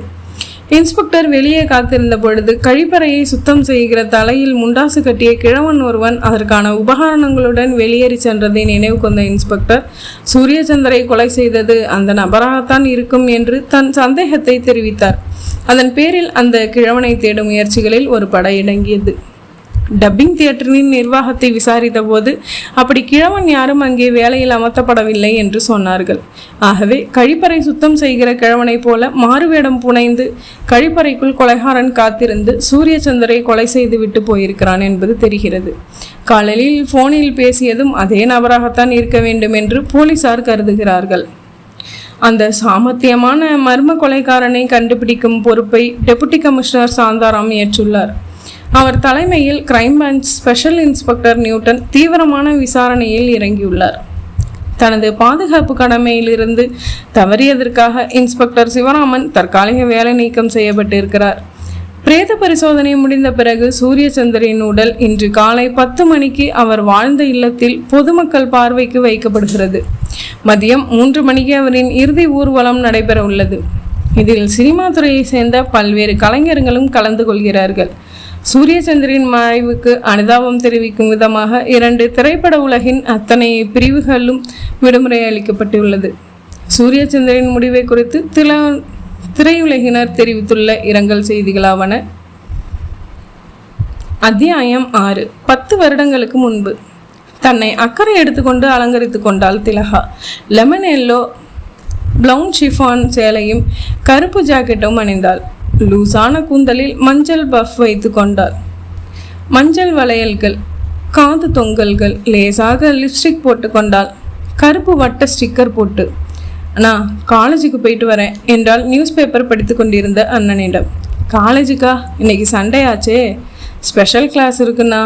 அவளை நிதான வினாடிகளில் பார்த்து, வழக்கமாக சுடிதார் தானே போட்டுட்டு போவ, இன்னைக்கு என்ன சாரி என்றான். பஸ்ஸில் போகிறப்போ சாரி கட்டினா தொந்தரவு அதிகம்னு நான் சுடிதார் போட்டுக்குவேன். இன்றைக்கி சண்டேங்கிறதால பஸ்ஸில் அவ்வளோ கூட்டம் இருக்காது. 2வது இன்றைக்கி எல்லோரும் சாரியில் வரலாம்னு நாங்கள் பேசிக்கிட்டோம். சரிம்மா, போயிட்டு வா. 1 நிமிஷம். நகர்ந்தவள் நின்று, என்னன்னா ஸ்பெஷல் கிளாஸ்க்கு ஒரு நோட்டு புக்கு கூட எடுத்துகிட்டு போக வேண்டியது இல்லையா? சுத்தமாக மறந்துட்டேன், தேங்க்ஸ்ண்ணா. அறைக்குள் சென்று நோட் புக்குடன் வந்தாள். போயிட்டு வரேண்ணா. அவள் கண்களை பார்த்தபடி தலையசைத்தான். கைப்பையை தோளில் மாட்டிக்கொண்டு விரைந்தாள். அவள் தெருமுனையை கடந்ததும் தர்மராஜ் எழுந்து அவசரமாக சட்டை அணிந்தான். வீட்டை பூட்டி கொண்டு வேகமாக நடந்தான். அவன் தெருமுனையில் திரும்பிய போது தூரத்தில் தன் தங்கை திலகா ஒரு ஆட்டோவில் ஏறி செல்வதை பார்த்தான். சில வினாடிகள் அசைவில்லாமல் நின்றவன் தளர்ந்த நடையில் தன் வீட்டுக்குள் திரும்பி சிந்தனையோடு நாற்காலியில் வந்து அமர்ந்தான். அந்த சினிமா கம்பெனியின் அலுவலகம் 4 மாடி கட்டிடத்தில் 3வது மாடியில் இருந்தது. படிகளில் ஏறினால் வியர்க்கும் என்று காத்திருந்து லிஃப்டின் மேலே வந்தாள் திலகா. 3வது மாடியில் 30 அலுவலகங்கள் இருந்தன. அதில் விசாரித்து கணபதி ஃபிலிம் சர்க்கியூட் வந்தாள். மாடர்னாக இருந்தது. ரிசப்ஷனில் 7-8 பெண்கள் அமர்ந்திருந்தார்கள். சிலர் தங்கள் அம்மாக்களுடன். உள்ளறையில் டெலிஃபோன் ஒலித்தது. போடப்பட்டிருந்த பாலிமர் நாற்காலியில் ஒன்றில் அமர்ந்தாள். இவள் ஒருத்திதான் புடவையில் இருந்தாள். மற்றவர்கள் ஜீன்ஸ், மினி ஸ்கர்ட், மிடி என்று நாகரீக உடைகளில் இருந்தார்கள். யாரை விசாரிப்பதென்று தெரியவில்லை. தன்னை கல்லூரியில் வந்து சந்தித்து பேசின ஐயாத்துரை கண்களில் தென்படுகிறாரா என்று பார்த்தாள். 2 கன்னங்களிலும் மொத்தமாக 70-80 பருக்களுடன் இருந்த இவளுக்கு பக்கத்து இருக்கைக்காரி, டெஸ்ட்டுக்கு வந்திருக்கீங்களா என்றாள். என்ன டெஸ்ட்டு? அவள் சிரித்து, இங்கே என்ன யூரின் டெஸ்ட்டாக எடுப்பாங்க, மேக்கப் டெஸ்ட்டு தான் என்றாள். நீங்கள் அதுக்கு தான் வந்திருக்கீங்களா? இல்லை, அக்ரிமெண்ட். எனக்கு இந்த படத்தில் சிஸ்டர் ரோல் கன்ஃபார்ம் ஆயிருக்கு. கமலஹாசனுக்கு தங்கச்சி. அப்படியா? ஹீரோயின் செலக்ட் பண்ணிட்டாங்களா? ஒன்றும் அமையலையாம். இன்னும் 2 நாளில் அமையலைன்னா மனிஷாவை புக் பண்ண போகிறாங்களாம். பார்ட்டி 2 லவ் ஸ்டோரி பார்த்ததே இல்லை. அவள் சட்டென்று ஒருமையில் அழைத்ததில் மனசுக்கு சுருக்கென்றது. என்று மட்டும் சொன்னவள் எதிரே வெற்றிலை பெட்டியோடு வந்த ஐயாத்துறையை பார்த்துவிட்டு சார் என்று எழுந்து வணக்கம் வைத்தாள். யாரு என்றார் அவர் கண்ணாடி வழியாக பார்த்து. சார், திலகா சார், காலேஜுக்கு வந்து பேசினீங்களே, சண்டே வர சொன்னீங்களே. அட, அந்த பொண்ணா நீ? புடவையில் அடையாளமே மாறி போயிட்டமா. நான் ஹிந்தி ஆக்ட்ரஸ் தான், ஏதாச்சும் இன்விடேஷன் கொடுக்க வந்திருக்குதோன்னு நினச்சேன். வா வா, இப்போ உன்னை பார்த்தா ப்ரொடியூசர் சரண்டர், மனிஷா கேன்சல்டு, வா உள்ளே போகலாம். அத்தனை பேர் அமர்ந்து காத்திருக்க அவர் தன்னை மட்டும் அழைத்து சென்றதில் ஒரு சின்ன பெருமிதத்தை உணர்ந்தாள். ஒரு அரைவாசலில் நிறுத்திவிட்டு இரு வந்துட்டேன் என்று உள்ளே சென்றார். வெளியே வந்தார். வா என்றார். அந்த அறைக்குள் லேசான நடுக்கத்துடன் நுழைந்தாள். மேஜையின் அந்த பக்கம் நாற்காலியில் இளைஞனும் மேஜையின் மூலையில் தொந்தி அமைத்து ஒரு இளைஞனும் இருந்தார்கள். இவர் மதியழகன். சேரில் உட்காந்துருக்கவர் மாரியப்பன். இவங்க தான் ப்ரொடியூசர்ஸு. பேப்பரில் ஃபோட்டோவே வந்துச்சு. இந்த பொண்ணு தான் சார், நம்பவே முடியலைல்ல என்றார் ஐயாத்துறை. வணக்கங்க என்று கை கூப்பினாள். புகைத்து கொண்டிருந்த சிகரெட்டின் சாம்பலை ஆஷையில் தட்டிவிட்டு மதியழகன் அவளை உற்று பார்த்தான். மேஜையிலிருந்து குதித்து சற்றே தள்ளி சென்று நின்று பார்த்தான். கொஞ்சம் லெஃப்ட் லுக்கோடு, ஐ மீன் என் கையை பாரு என்று தனது இடது கையை உயர்த்தி காட்டினார். பார்த்தாள். இப்போது வலது கையை உயர்த்தி இப்போ ரைட்டில் பாரு என்றான். பார்த்தாள். டவுன் லுக் ப்ளீஸ் என்றான். சின்னப் என்றான். லேசா சிரிமா புன்னகைத்தாள். நல்லா வாய் விட்டு சிரிமா சிரித்தாள். நடந்து வாமா வந்தாள். திரும்பி போனாள். சேலம் அடிப்பை எடுத்துட்டு ஒத்தையா போட்டுக்கோ என்றான். தயங்கினாள். சேலையை ஒற்றை தலைப்பாக போட்டு கொண்டால் மெல்லிசான சேலை என்பதால் அங்கங்கள் பளிச்சென்று தெரியும். என்னம்மா இது, என் முன்னாடியே உன்னை காஸ்டியூம் மாற்ற சொல்லிட்டா மாதிரி இப்படி முழிக்கிற? ஸ்ட்ரக்சர் தெரிய வேணாமா? டைட் க்ளோஸில் முகத்தை மட்டுமே படம் முழுக்க காட்டிகிட்டு இருக்க முடியுமா? இது சினிமாமா, டிவியில் செய்தி வாசிக்கிற சங்கதி இல்லை. அதுக்கு தான் முகம் மட்டும் ஒழுங்காக இருந்தால் போதும். கழுத்துக்கு கீழே திருவாரூர் தேர் மாதிரி இருந்தாலும் கவலை இல்லை. என்ன துரன்ன என்று சிரித்தான் மதியழகன். இவர்களுக்கு என் முகம் பிடித்து போய்விட்டது. உடலமைப்பும் அவர்கள் எதிர்பார்க்கிறபடி வடிவோடு இருந்து விட்டால் என்னை தேர்வு செய்து விடுவார்கள். எனக்கு உடலமைப்பு வடிவோடு தான் இருக்கிறது, இது எனக்கு தெரியும். அவர்களுக்கு தெரிய வைக்க கொஞ்சம் மனசங்கடங்களை தள்ளி வைத்து ஒத்துழைக்கத்தான் வேண்டும். கமலஹாசனுக்கு ஜோடியாக நடிப்பதென்றால் சும்மாவா? திலகா தீர்மானத்திற்கு வந்து தோள்பட்டையில் போட்டிருந்த பின்னை நீக்கி சேலையின் மடிப்புகளை நீட்டி ஒற்றையாக போட்டுக்கொண்டாள். இப்படி திரும்புமா, அந்த பக்கம் லோகி பண்ணலாம் இல்லை? ஸ்கோர் ஒன்றும் இல்லையே. என்ன சார் என்றால் புரியாமல். லேசா லோஹிப்பில் காட்ட சொல்கிறார் என்று அவள் காதருகில் கிசுகிசுப்பாக சொன்னார் ஐயாத்துறை. தழும்பு எதுவும் இல்லையான்னு கேட்டார். மறுத்து தலையசித்து சார், ஆனால் நான் டீசெண்டாக தான் நடிப்பேன். மாரியப்பன் சிரித்தான். லோஹிப்பில் புடவை கட்டுறவங்க எல்லாம் இன்டீசன்ட் பொம்பளைங்களா? ஏமா, காலேஜில் படிக்கிற பொண்ணு இப்படி கர்நாடகமாக இருக்கியே. உங்கள் காலேஜில் லேடி லெக்சரர்ஸ் கூட இப்போல்லாம் லோஹிப்பில் புடவை கட்டிட்டு வராங்கன்னு சொன்னாங்களே என்றான். முதுகு காட்டியபடி திரும்பி நின்று சேலையை லோஹிப்பில் இறங்கி விட்டு கொண்டு மீண்டும் இந்த பக்கம் திரும்பினாள். கடவுளே, என் மனசாட்சிக்கு எதிராக எல்லாம் செயல்பட்டு கொண்டிருக்கிறேன். எப்படியாவது இந்த கதாநாயகி சான்ஸ் எனக்கு கிடைத்து விட வேண்டும். ஏதாச்சும் டைலாக் பேசி நடிச்சு காட்டுமா? அவளுக்கு மனதில் பூரிப்பு ஏற்பட்டது. உடலமைப்பில் முக அழகில் நான் தேறிவிட்டேன். அடுத்த கட்டமாக என் நடிப்பு திறமையை நிரூபித்தாக வேண்டும். இதில் தேறிவிட்டால் ஹீரோயின் தான். திலகா தொண்டையை செருகி கொண்டாள். நான் நடித்த நாடகத்திலேருந்து பேசி காட்டட்டுமா சார்? சரி. நாடகத்தின் ஒரு காட்சியை நடித்து காட்டினாள். உணர்ச்சி பூர்வமாக ஒரு நீளமான வசனத்தை பேசி முடித்ததும் மதியழகன் மாரியப்பன் இருவரும் தங்களை மீறி கைத்தட்டினார்கள். மாரியப்பன் எழுந்து வந்து ஒண்டர்ஃபுல் பெர்ஃபார்மன்ஸ் என்று கை நீட்டினான்.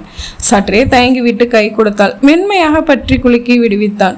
மதி, எனக்கு எல்லா வகையிலையும் ஓகே என்றான். எனக்கும் டைரக்டர் பார்த்து ஓகே சொல்லிட்டாருன்னா நீதாமா ஹீரோயின் என்றான் மதியழகன். முகம் பூரித்தாள் திலகா. தேங்க்ஸ் சார், ரொம்ப தேங்க்ஸ் சார். பிறகு அவர்களுக்குள் பேசி கொண்டார்கள். ஐயாத்துறை ஓடி போய் ஒரு ஸ்ட்ரா போட்டு கருப்பு நிற குளிர்பானத்துடன் வந்து அவளை உட்கார வைத்து கொடுத்தார். மேக்கப் டெஸ்ட்டும் வேணும்னா வேணாமான்னு டைரக்டர் பார்த்து முடிவு செய்யட்டும். டைரக்டர் கிடக்கிறாரா பாரு. ஃபோன் செய்து எங்கேயோ பேசினார்கள். இதை பாருமா திலகா, டைரக்டர் ஹெரிட்டேஜ் ஹோட்டலில் ஸ்டோரி டிஸ்கஷன்லாம் இருக்கார். நாளைக்கு ஈவினிங் ஒரு 6-6:30 இங்கே வந்துட்டீங்கன்னா இங்கேருந்து அங்கே அழைச்சிட்டு போயிடுறோம். அவர் பார்த்துட்டாருன்னா ஓகே பண்ணிட்டாருன்னா மறுநாளே ஸ்டில்ஸ் எடுத்து எல்லா பத்திரிகையிலையும் நியூஸ் ஃப்ளாஷ் பண்ணிடலாம். டைரக்டர் ஓகே பண்ணிட்டதும் டேர்ம்ஸு அக்ரிமெண்ட் பற்றியெல்லாம் பேசிடலாம். ஒரு கண்டிஷன் இருக்குமா, உன்னை நாங்கள் செலக்ட் பண்ணி வச்சுருக்கோம்னு யார்கிட்டையும் மறந்து போய் கூட பேசிடாதே. நேராக நியூஸில் தான் வரணும், புரிஞ்சுதா? சரி சார், நாளைக்கு வந்துடுறியா? அவ்வளவு அதிகாலை வர்றது கொஞ்சம் சிரமமாக இருக்கும் சார். அதிகாலையில் உன்னை யார் வர சொன்னது? ஈவினிங் 6:30. காலேஜ் எத்தனை மணிக்கு முடியுது? 5:30. அங்கேருந்து நேராக வந்துட வேண்டியதானே என்ற மதியழகன் மேஜர் ட்ராயரை திறந்து ஒரு புத்தம் புது 10 ரூபாய் கட் எடுத்தான். பாக்கெட்லேருந்து 1 ரூபாய் நோட் எடுத்து அதில் செருகி, இந்தாம்மா 1001 டோக்கன் அட்வான்ஸ் தான், இது அமோகமாக வருவேன் என்றான். பணம் வாங்கி கொண்ட போது மகிழ்ச்சியுடன் திக்குமுக்காடுகளில் விரல்கள் நடுங்கின அவளுக்கு. அத்தியாயம் 7. அந்த அறையின் கதவை தள்ளி கொண்டு உள்ளே வந்தார் கிரைம் பிரான்ச் இன்ஸ்பெக்டர் நியூட்டன். அந்த விசாலமான அறை இருட்டாயிருந்தது. ஒரு ஸ்லைட் ப்ரொஜெக்டர் நடுவில் இருந்தது. எதிரே வெள்ளை ஸ்கிரீன். அதில் ஸ்லைடுகள் மாற்றப்பட்டன. பழைய குற்றவாளிகளின் கருப்பு வெள்ளை புகைப்படங்கள் நேர்முகமாக, வலத்தோற்றம், இதத்தோற்றம் என்று 3 விதங்களில் இருந்தன. இவனா என்றார் ஸ்லைடை போட்ட சப் இன்ஸ்பெக்டர் சார்லஸ். அருகில் கை கட்டி நின்றபடி ஸ்கிரீனை பார்த்து கொண்டிருந்த அந்த 40 வயது ஆசாமி தலையை மறித்து இல்லை என்றான். அறையின் பெரிய விளக்கை போட்ட நியூட்டன் அந்த ஆசாமி தோளில் கை வைத்து, என்ன சொல்றாரு நண்பரு என்றார். இது வரைக்கும் 500 ஃபோட்டோஸ் பார்த்துட்டாரு. ஒரு சாயல் கூட செலக்ட் பண்ண மாட்டேங்கிறார். அது எப்படி பண்ணுவார்? இவர் தான் கொலையில் உடந்தையாச்சே. ஐயோ என்றான் அவன். டே பிச்சுமணி, பிச்சு விடுவேன், நிஜத்தை சொல்லு. நீ வாட்ச்மேன், உன்னை மீறி உனக்கு தெரியாமல் அந்த பாத்ரூம் க்ளீன் பண்ணுற கிழமை எப்படி டப்பிங் தேட்டருக்குள்ளே போக முடியும்? அந்த டப்பிங் தேட்டருக்குள்ளே போக வர ஒரே ஒரு வழி தான், ஒரே ஒரு கேட்டு தான். அந்த கேட்டு பக்கத்தில் ஸ்டூல் போட்டு உட்கார்ந்தவன் நீ. அந்த கிழமை உள்ளே போனதையும் பார்க்கலன்ற, திரும்பி வெளியில் போனதையும் பார்க்கலன்ற, எப்படி நம்புறது? சார், முண்டை கம்மியம்மா மேலே சத்தியமாக நான் பார்க்கல. அசந்தப்போ எப்படியா உள்ளே போயிட்டு வெளியே போயிருக்கலாம். கோர்ட்டில் என் பக்தன் சொல்கிறது உண்மைன்னு உன்னோட முண்டக்கண்ணி அம்மா வந்து சொல்லுமா? ஒரு தடவை அசந்து போகலாம், 2 தடவை எப்படிரா அசந்து போக முடியும்?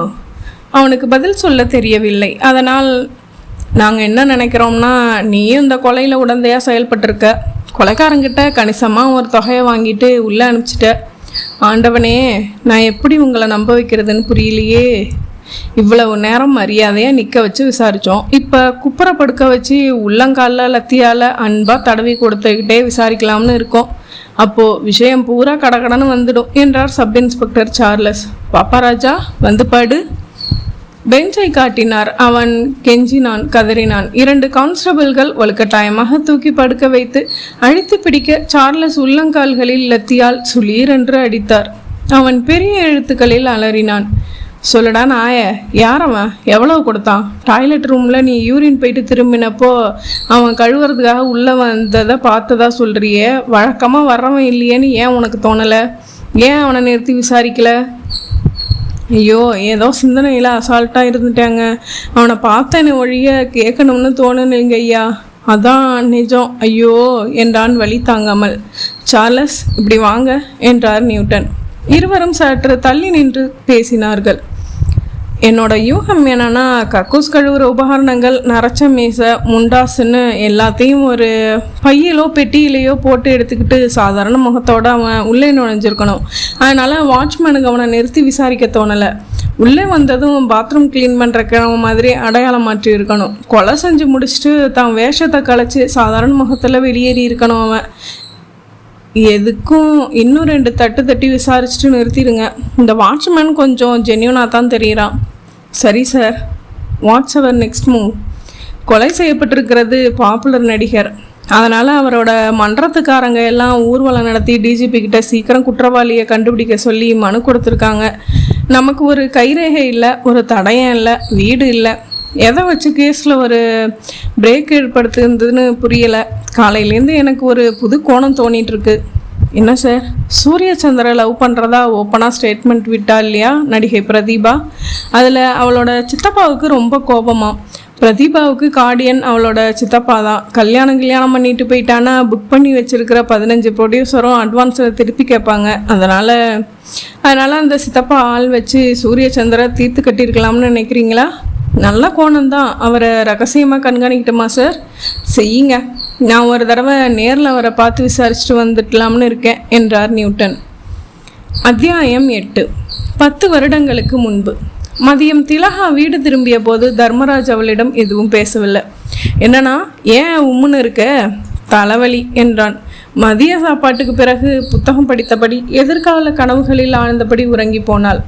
மாலை கண் விழித்த போது அண்ணன் வீட்டில் இல்லை. வெளியே போகிறன், வர நேரமாகும் என்று சீட்டு எழுதி வைத்திருந்தான். இரவு 9 மணிக்கு வீட்டுக்கு திரும்பினான் தர்மராஜ். எங்கனா போயிட்டு வர என்றார் திலகா. இந்த கேள்வியை கேட்க உனக்கு உரிமை இருக்குன்னு நினச்சா இதே கேள்விக்கு முதல்ல நீ பதில் சொல்லு திலகா. என்ன கேட்குற என்றால் புரியாமல்.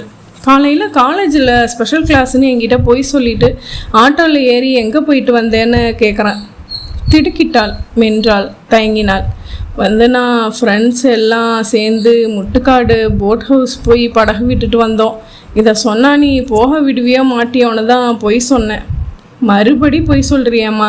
நீ போனது முட்டுக்காடு இல்லை, சினிமா காடு. படகை விடுறதுக்கு போகலை, மானத்தை விடுறதுக்கு அச்சாரம் வாங்கிட்டு வர போனேன். சரியா?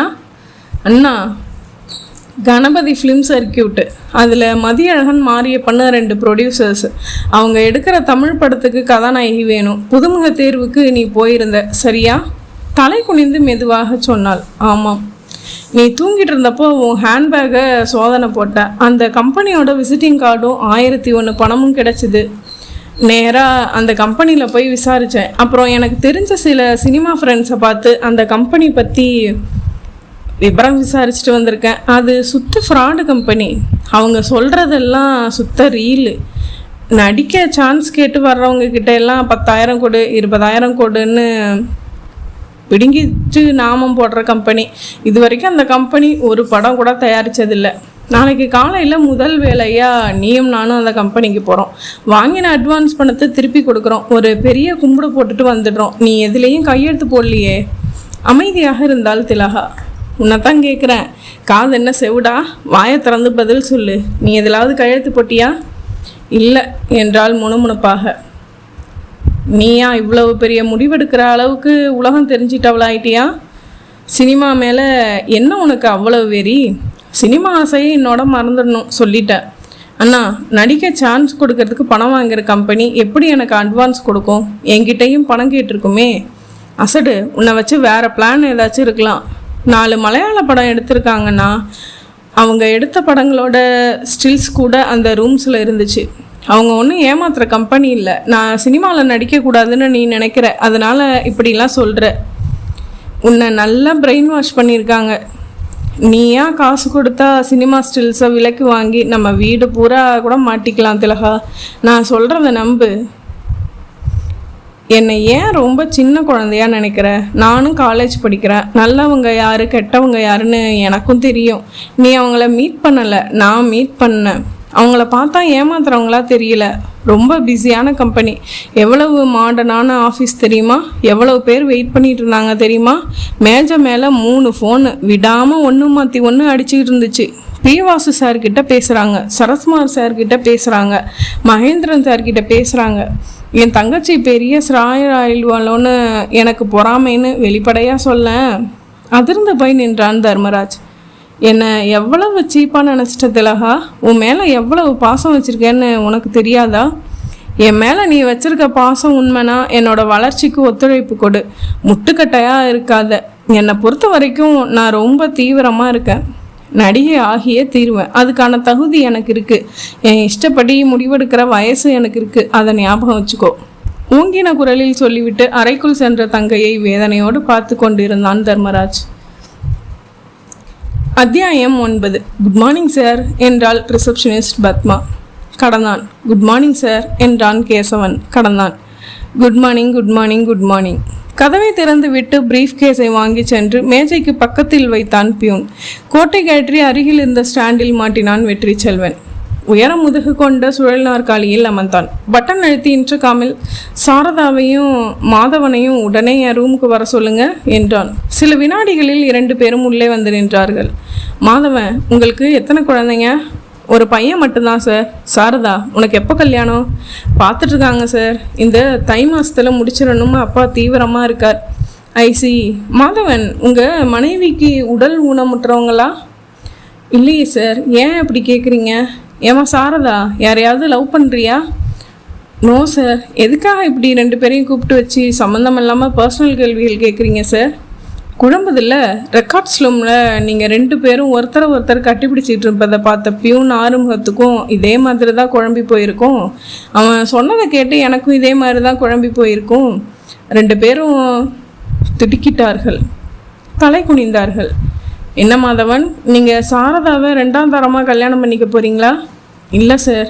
ஏமா, அப்போது குளிர்ச்ச காய்ச்சலுக்கு அர்த்தம் என்ன? தை மாதம் தாலி கட்ட போகிற புருஷனை பற்றி யோசிச்சு பார்த்தியா? உங்கள் கேரக்டர்ஸ் எப்படி இருந்தாலும் அதை பற்றி எனக்கு கவலை இல்லை. என் ஆஃபீஸ் எல்லைக்குள்ளே அசிங்கம் நடந்தால் அது கம்பெனியோட பேரையும் பாதிக்கிற விஷயம். This is the first and last warning. போங்க, மனசை முதல்ல கழுவுங்க. குனிந்த தலைகளுடன் இருவரும் வெளியேறினார்கள்.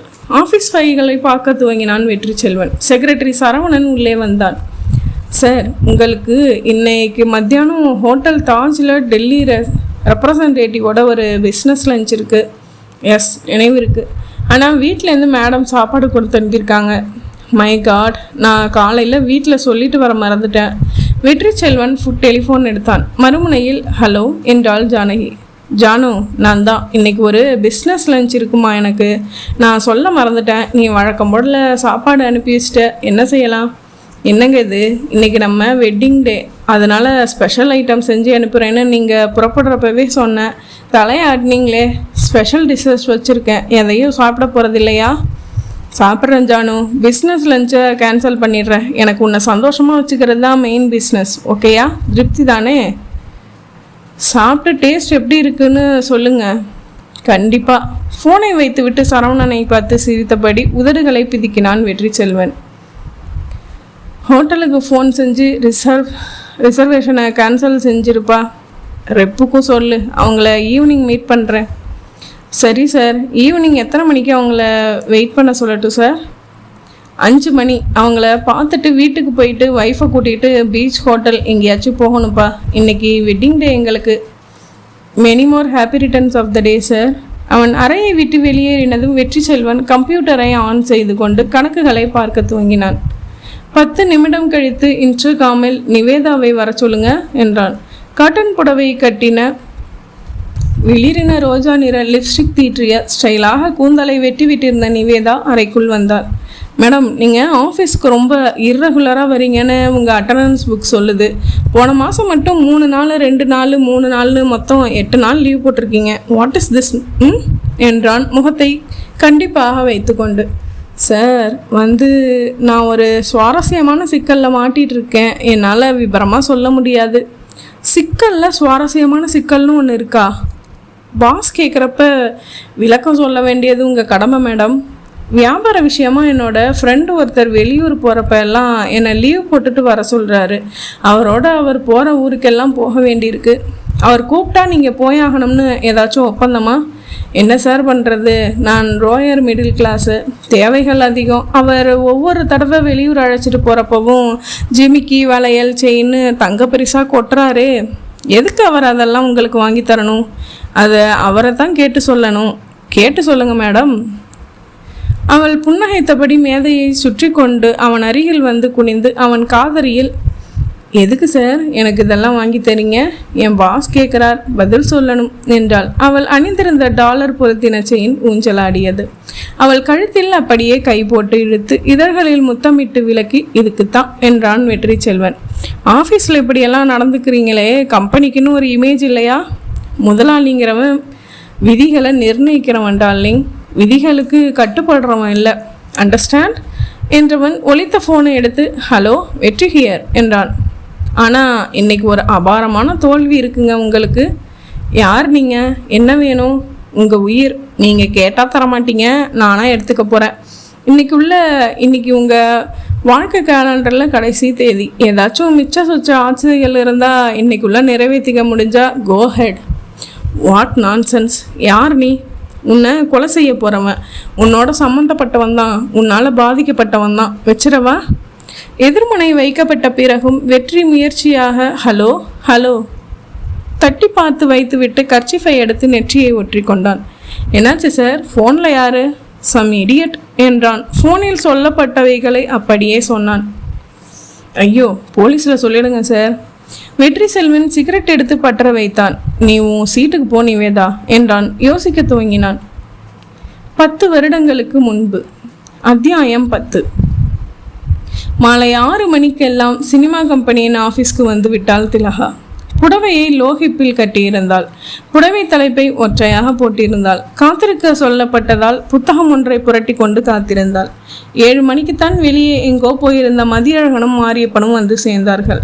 வாமா, ப்ரொடியூசர்ஸ் அசோசியேஷனில் ஒரு அவசர மீட்டிங், அதான் லேட் ஆகிடுச்சு. போகலாமா? காஃபி எதுவும் கொடுத்தானுங்களா? பரவாயில்ல சார், போகலாம். இருமா என்ற மதியழகன் அங்கே இருந்த பொறுப்பாளனை அழைத்து, அறிவு இருக்கடா உனக்கு? ஒரு காஃபி கூட கொடுக்கணும்னு உனக்கு தோணலையா? எடுத்துருவா. இரு, கடை காஃபி வேணாம், என் வீட்டிலேருந்து வந்த காஃபி ஃப்ளாஸ்கில் இருக்கும் பாரு, கொண்டு வா சீக்கிரம் என்று சத்தம் போட்டான். காஃபி வந்து குடித்த பிறகு புறப்பட்டார்கள். காரை மாரியப்பன் ஓட்டினான். அருகில் மதியழகன். பின் சீட்டில் அந்த காரில் ஏர் கண்டிஷனர் நிரம்பிய அதிகமான குரலில் வெடவெடுத்து ஒடுங்கி நிற்காந்தாள் திலகா. கார் நட்சத்திர ஹோட்டல் ஹெரிட்டேஜ் வந்து நின்றது.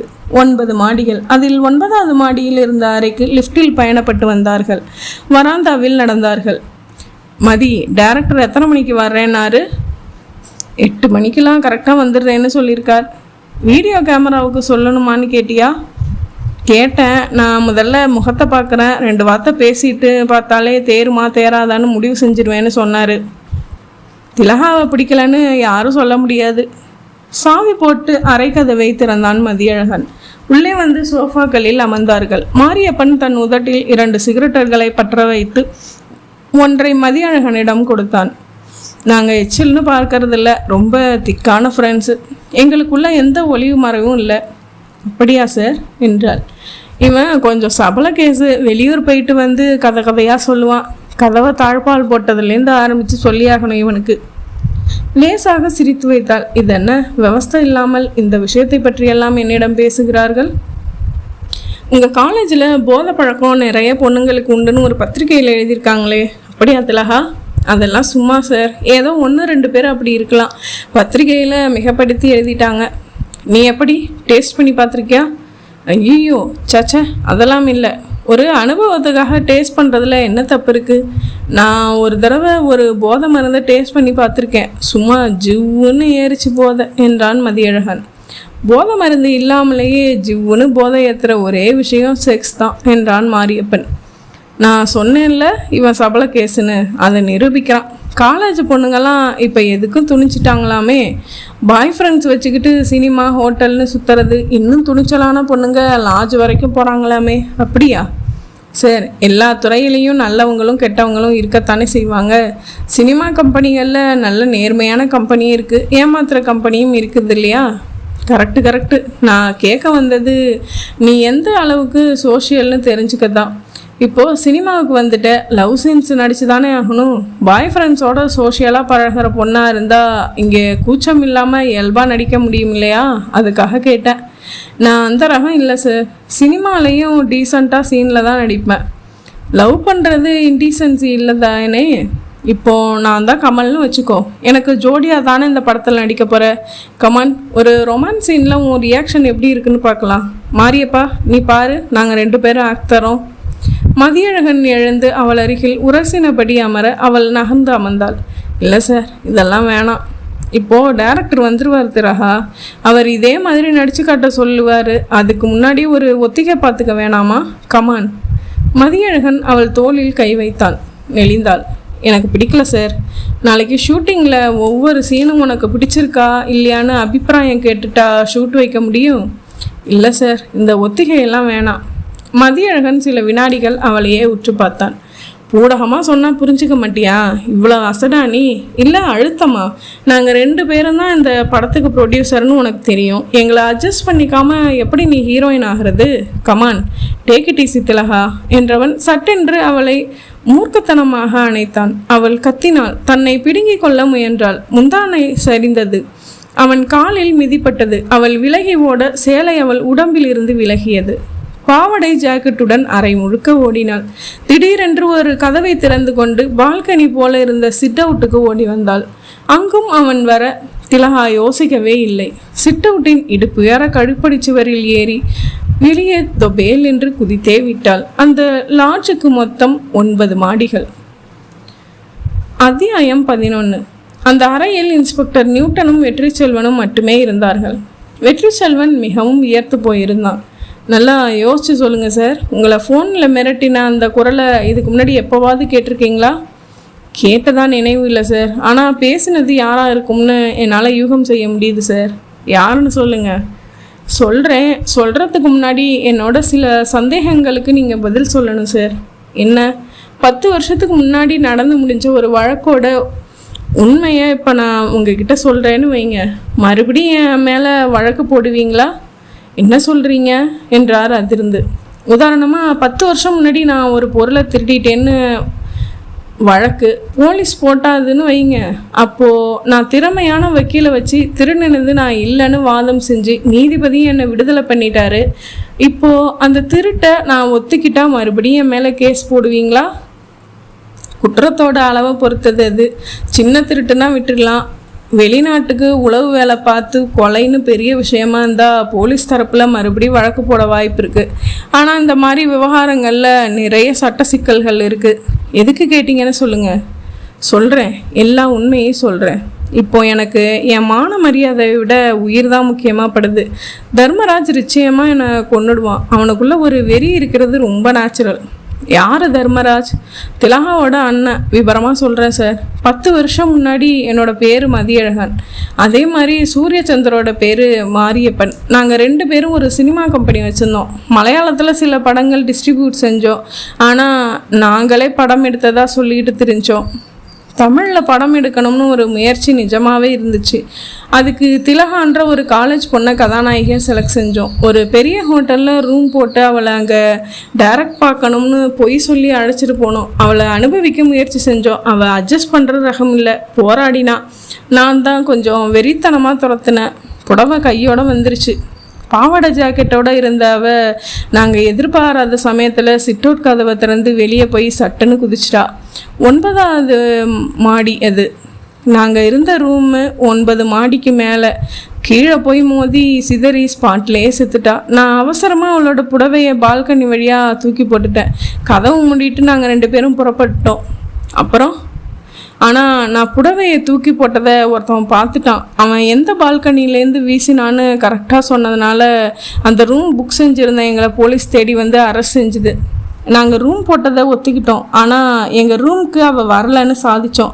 திலகாவோட அண்ணன் எங்கள் கம்பெனி விசிட்டிங் கார்டை வீட்டில் இருந்ததை போலீஸில் ஒப்படைச்சி தன் எச்சரிக்கையும் மீறி ஆர்வம் காட்டி செத்து போயிட்டான்னு கதறினான். போலீஸ் எங்களை அரெஸ்ட் செஞ்சாலும் நாங்கள் கிரிமினல்ஸு கிங்கான லாயர் ராஜாராமை பிடித்தோம். அவர் உடனே எங்களை ஜாமீனில் கொண்டு வந்துட்டார். கேஸ் நடந்துச்சு. அப்புறம் லாயர் ராஜாராம் ரொம்ப பிரில்லியண்ட் கிரிமினல் லாயர். அவரோட ஒரே நோக்கம் தங்கக்கிட்ட வர்ற எந்த கேஸையும் ஜெயிக்கிறது தான். கேஸில் நியாயம் இருக்கான்னு பார்க்க மாட்டார். அவர் எங்களை கூப்பிட்டு ஒரே ஒரு கேள்வி தான் கேட்டார். என்ன அது?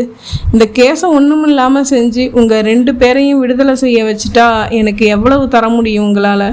இதுதான் கேள்வி. நாங்கள் எங்ககிட்ட இருந்த சொத்து, காரு, பேங்க் பேலன்ஸ் எல்லாத்தையும் கணக்கு போட்டு ஆளுக்கு 5 லட்சம் தர்றோம்னு சொன்னோம். கவலையை விடுங்கன்னுட்டாரு. ரொம்ப திறமையாக வாதாடினார். கீழேந்து 9வது மாடி பால்கனியில் சுட்டி காட்டின முக்கியமான சாட்சியை பிரமாதமாக குழப்பினார். திலகா வேற ஏதோ காரணத்தால் தற்கொலை செஞ்சுருக்கலாம், அதுக்கும் இவருக்கும் சம்மந்தமே இல்லைன்னு அட்டகாசமாக பாயிண்ட்டாக வாதாடினார் ராஜாராம். அப்புறம் நாங்கள் எதிர்பார்த்த மாதிரியே செஷன்ஸில் கோர்ட் நீதிபதி போலீஸ் இவர்கள் மேலே தொடர்ந்துள்ள வழக்கு சரிவர நிரூபிக்கப்படாததால் சந்தேகத்தை இவர்களுக்கு சாதகமாக்கி 2 பேரையும் விடுதலை செய்கிறேன்னு தீர்ப்பு கொடுத்துட்டாரு. அன்னைக்கே பேசின 10 லட்சத்தில் அட்வான்ஸ் கொடுத்தது போக பாக்கி பணத்தை செட்டில் பண்ணிவிட்டு கொஞ்ச நாளைக்கு இந்த ஊரில் இருக்க வேணாம்னு முடிவு பண்ணி 2 பேரும் ஹைதராபாத் போயிட்டோம். அப்புறம் நாங்கள் அங்கே போன மறுநாள் அந்த திலகாவோட அண்ணன் தர்மராஜ் வெறித்தனமாக எங்கள் 2 பேரையும் நாங்கள் இருந்த இடத்துக்கெல்லாம் போய் தேடி இருக்கான். நாங்கள் கிடைக்காததால் ஆத்திரம் பூரா பணம் வாங்கிட்டு தன்னோட வாத திறமையை வச்சு காப்பாற்றின வக்கீல் ராஜாராம் மேலே திரும்பிடுச்சு. அவனுக்கு நேராக கோர்ட்டு சேம்பருக்கு போய் ராஜாராம்னு 16 இடத்துல கத்தியால் குத்தினான் தர்மராஜ். போலீஸ் பிடிச்சது, கேஸ் போட்டது, 10 வருஷம் கடுங்காவல் தண்டனை கொடுத்தது. ஹைதராபாத் போன நாங்கள் பிரிஞ்சோம். நான் பிஸ்னஸ் துறையில் இறங்கினேன். மாரியப்பன் சூரியச்சந்தர் தெலுங்கு படங்களில் சின்ன ரோல்களில் நடிக்க ஆரம்பித்தான். அப்புறம் அவன் தமிழில் நல்லா கிளிக் ஆகி பெரிய ஸ்டார் ஆகி மறுபடியும் மெட்ராஸ் வந்தான். அதே மாதிரியே எனக்கும் பிஸ்னஸ் பிக்கப் ஆகி மெட்ராஸ்லேயே எக்ஸ்போர்ட் பிஸ்னஸில் ஆஃபீஸ் போட்டு வளர்ந்தேன். இப்போது சூரியச்சந்தர் கொலை செய்யப்பட்டப்போ எனக்குள்ள ஒரு உதறல் ஏற்பட்டுச்சு. எனக்கும் ஃபோன் பண்ணி அவன் பேசினதும் பயம் அதிகமாயிடுச்சு. அதனால தான் அவங்கள கூப்பிட்டு எல்லாம் சொல்லிகிட்டு இருக்கேன். ஜெயிலேருந்து ரிலீஸ் ஆகி வந்து திட்டம் போட்டு சூரியச்சந்திர கொண்டுட்டு இப்போ எனக்கும் குறி வச்சிருக்கிற தர்மராஜ்கிட்டேருந்து என்னை காப்பாற்றிடுங்க சார். இப்போ நான் என்ன செய்யலாம்? எனக்கு பெங்களூரில் ஒரு ஃப்ளாட்டு சொந்தமாக இருக்குது. பெங்களூர் போகிறப்போ அங்கே தான் போய் தங்குவேன். பேசாமல் நான் அங்கே போயிடுறேனே. நீங்கள் தர்மராஜை பிடிச்சதும் தகவல் கொடுங்க, அதுக்கப்புறம் வர்றேன் என்றான் வெற்றி செல்வன். நியூட்டன் பதில் எதுவும் சொல்லாமல் சிந்தனையில் ஆழ்ந்தார். எழுந்து மெதுவாக நடந்தார். கைகளை பின்புறம் கட்டியபடி நடந்து திரும்பி மீண்டும் நடந்து யோசித்தார். உங்களுக்கு ஃபோனில் என்ன சொன்னால் அதே வார்த்தைகளை அப்படியே சொல்ல முடியுமா? ஹலோ, வெற்றி ஹியர்னு. ஆனால் இன்றைக்கி ஒரு அபாரமான தோல்வி இருக்குங்க உங்களுக்குன்னா. யார் நீங்கள்? என்ன வேணும்னு? உங்கள் உயிர் வேணும். நீங்கள் கேட்டால் தரமாட்டீங்க, நானாக எடுத்துக்க போகிறேன். இன்றைக்கி உங்கள் வாழ்க்கை கேலண்டரில் கடைசி தேதி. ஏதாச்சும் மிச்ச சொச்ச ஆசைகள் இருந்தால் இன்றைக்குள்ளே நிறைவேற்றிக்க முடிஞ்சா கோ ஹெட்டுன்னா. What nonsense? யார் நீன்னு கேட்டேன். உன்னை கொலை செய்ய போகிறவன், உன்னோட சம்மந்தப்பட்டவன் தான், உன்னால் பாதிக்கப்பட்டவன் தான். வச்சிடவான்னு கேட்டுட்டு வச்சிட்டான். நான் சொன்னதெல்லாம் அப்படியே அவன் சொன்னது தான் சார். ஐசி என்று மீண்டும் யோசித்தார். வெற்றி செல்வன் இதுவரைக்கும் சூரியச்சந்தர் கேஸில் 78 பேரை தீவிரமாக விசாரித்தோம். ஒரு திசை புரியாமல் தவிச்சிட்டு இருந்தோம். இப்போது நீங்கள் லட்டு மாதிரியான தகவலாக இவன் தான் கொலைக்காரன்னு அற்புதமாக பொருந்துகிற காரணத்தோட திசை காட்டியிருக்கீங்க. உங்களுக்கு உடனடியாக ஃபுல் போலீஸ் ப்ரொடெக்ஷன் கொடுத்துட்டு தர்மராஜை தேட ஆரம்பிக்கிறோம். ரொம்ப சுலபமாக அவனை பிடிச்சிடலாம். நீங்கள் எந்த ஊருக்கும் போக வேணாம். ஏன் சார், சூரியச்சந்தருக்கும் உங்கள் டிபார்ட்மெண்ட் பாதுகாப்பு கொடுத்ததே, அதை மீறி தானே அவன் கொல்லப்பட்டான். அப்போது நிலைமையோட தீவிரத்தை சரியாக கவனிக்கல சார். அந்த ஃபோன் ஒரு குறும்பான ரசிகனோட விளையாட்டாக இருக்கலாம்னு நினச்சி தான் ஒரே ஒரு ஆஃபீஸரை அனுப்பி வச்சாங்க. இப்போது நிலைமை அப்படியா? ஏற்கனவே சவால் விட்டு கொலை செஞ்ச கொலைக்காரன் தான் மறுபடியும் சவால் விட்டுருக்கான். இந்த சூழ்நிலையில் உங்களுக்கு பாதுகாப்பு ஏற்பாடுனா ஒரே ஒரு ஆஃபீஸரையா அனுப்புவேன்? 20 போலீஸ்காரங்க தர்றேன் சார். அத்தனை பேரும் மஃப்டியில் இருப்பாங்க, ஆயுதத்தோடு இருப்பாங்க, உங்கள் பக்கத்துலேயே இருப்பாங்க. உங்களுக்கும் புல்லட் ப்ரூஃப் ஜாக்கெட் தரேன், கவலைப்படாதீங்க. ஆனாலும் கவலையோடு யோசிக்க துவங்கினான் வெற்றி செல்வன். இல்லை சார், எனக்கு பயமாக இருக்குது. நான் பெங்களூர் போயிடுறேன். பெங்களூர் போயிட்டா சரியா போச்சா? அவன் அங்கே வந்து கொல்ல மாட்டான்னு என்ன நிச்சயம்? எப்படி சார் அங்கே வருவான்? நான் யார்கிட்டையும் சொல்லாமல் ரகசியமாக புறப்பட்டு போனால்? சார், சூரியச்சந்தர் விஷயத்தை எடுத்துக்குங்க. அவன் அவரோட செயல்களை நடமாட்டத்தை எல்லாம் ரொம்ப க்ளோஸாக வாட்ச் பண்ணினா தான் செயல்பட்டு இருக்கான். ஈவினிங் டப்பிங் தியேட்டருக்கு சூரியச்சந்தர் வர ப்ரோக்ராமை முன்கூட்டியே தெரிஞ்சு வச்சுருந்ததால தான் பாத்ரூம் க்ளீன் பண்ணுறவனா ஒரு வேஷம் போட்டு தயாராக வந்து உள்ளே நுழைஞ்சான். அந்த மாதிரி உங்களுக்கு இன்றைக்கி தேதி குறித்து சவால் விட்டுட்டு செய்கிறான்னா அவன் உங்களோட நடவடிக்கைகளை ரொம்ப நல்லா கவனிச்சிட்ருக்கான்னு தானே அர்த்தம். நீங்கள் பெங்களூர் புறப்பட்டு போனாலும் உங்களை மறைமுகமாக கண்காணிச்சிக்கிட்டு இருக்க அவன் தொடரலாம். அவன் தனக்கு உதவியாக உங்களோட சம்மந்தப்பட்டவர்களில் சில பேரை விலக்கி வாங்கியிருக்கலாம். அவன் தனியாலாம் செயல்படுறானா இல்லை ஒரு டீம் அவனுக்கு உதவுதான்னு தெரியாது. அதனால் நீங்கள் இந்த ஊரை விட்டு போகிறதால மட்டும் இந்த மிரட்டல்லேருந்து தப்பிச்சிட முடியாது. அப்படியே போகிறதா இருந்தாலும் எங்களோட பாதுகாப்போடு தான் போக வேண்டியிருக்கும். நீங்கள் தங்குற ஃப்ளாட்லேயும் நாங்கள் முழு பாதுகாப்பு தரத்தான் வேணும். ஐயோ, என்னை குழப்புறீங்களே. எங்கே இருந்தாலும் எங்களோட பாதுகாப்பு அவசியம். எங்கே இருந்தாலும் அவன் தேடி வருவான். அவனை இங்கேயே மடக்கிடலாம்னு சொல்கிறேன். இங்கேயே உங்களுக்கு முழு பாதுகாப்பு கொடுத்து அவனுக்கு வலை விரித்து பிடிச்சிடலாம்னு சொல்கிறேன். என்னமோ செய்யுங்க சார். என்னை காப்பாற்றிடுங்க. இப்போ நான் என்ன செய்யணும்? இன்றைக்கி ராத்திரி வரைக்கும் உங்களுக்கு என்னென்ன ப்ரோக்ராம்ஸ்? ஈவினிங் 4:30 மணி வரைக்கும் ஆஃபீஸ். ஈவினிங் 5 மணிக்கு ஹோட்டல் தாஜில் பிஸ்னஸ் பீப்புளை மீட் பண்ணுறதா இருந்தேன். அதுக்கப்புறம் வீட்டுக்கு போய் இன்றைக்கி என்னோடய ஒய்ஃபு, எனக்கும் வெட்டிங் டேங்கிறதால ஒய்ஃபை கூட்டிகிட்டு பீச்சு ஹோட்டல் போகலாம்னு நினச்சேன். அவ்வளவுதான். தாஜ் ஹோட்டல் போகிறதையும் கேன்சல் பண்ணுங்கள், ஒய்ஃபை வெளியில் கூட்டிகிட்டு போகிறதையும் கேன்சல் பண்ணுங்கள். சரி, உங்களுக்கு இப்படி ஒரு மிரட்டல் ஃபோன் வந்த விஷயம் உங்கள் மிஸ்ஸஸ்க்கு தெரியுமா? ஃபோன் பண்ணி சொன்னீங்களா? இல்லை, பதறிடுவா சார். சின்ன விஷயத்துக்கே பதறி போவா. உங்கள் மிஸ்ஸஸ்க்கு எந்த ஊர்? இதே ஊர் தான். நல்லதாக போச்சு. ஏதாச்சும் நியாயமான காரணம் சொல்லி அவங்கள அவங்க அம்மா வீட்டுக்கு அனுப்பி வைக்க முடியுமா? ஏன் சார்? உங்கள் வீட்டில் முழு பாதுகாப்போட சில ஏற்பாடுகள் செய்ய போகிறேன் சார். அவங்களுக்கு இந்த விஷயமே தெரிய வேணாம்னு பார்த்தேன். அதுவும் சரிதான். அவளுக்குன்னு கார் இருக்குது, ட்ரைவ் பண்ணுவா. அம்மா வீடு கோட்டூர்புரத்தில் தான், போக சொல்லிடலாம். ஆனால் இன்றைக்கி கல்யாண நாள்னு சொன்னனே, ஈவினிங் வெளியில் கூட்டிகிட்டு போகிறதா வேற சொல்லியிருக்கேனே. இப்போ போய் உன் அம்மா வீட்டுக்கு போயிடுன்னு எப்படி சொல்கிறது? காரணம் சொல்ல வேணாமா? பிஸ்னஸ் பீப்புள் வர்றாங்க, டிஸ்கஸ் பண்ணணும்னு சொல்ல முடியாது. அதுக்கு அவளை வீட்டை விட்டு அனுப்ப வேண்டிய அவசியம் இல்லை. மூவாயை தடவியபடி யோசித்தான் நூட்டன். உடனே சொன்னார், சார், உங்கள் வீட்டில் இன்கம் டேக்ஸ் டிபார்ட்மெண்ட்லேருந்து வந்து விடிய விடிய சோதனை போட போடுறாங்கன்னு தகவல் வந்திருக்குன்னு சொல்லுங்கள். அவங்கள வீட்டில் இருக்கிற நகை பணத்தை எல்லாம் ஒரு சூட்கேஸில் போட்டு எடுத்துக்கிட்டு உடனே புறப்பட்டு அம்மா வீட்டுக்கு போக சொல்லுங்கள். நீங்களே மறுபடி நாளைக்கு ஃபோன் பண்ணி சொன்னதுக்கப்புறம் வந்தால் போதும்னு சொல்லுங்கள்.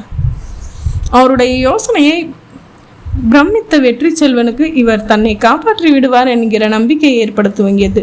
டெலிஃபோன் ரிசீவரை எடுத்து எண்ணெய் சுழற்ற துவங்கினான் வெற்றி செல்வன். அத்தியாயம் 12. மதியம் 2 மணிக்கு நியூட்டனே வெற்றி செல்வனை அவனுடைய அடையார் பங்களாவுக்கு அழைத்து வந்தார்.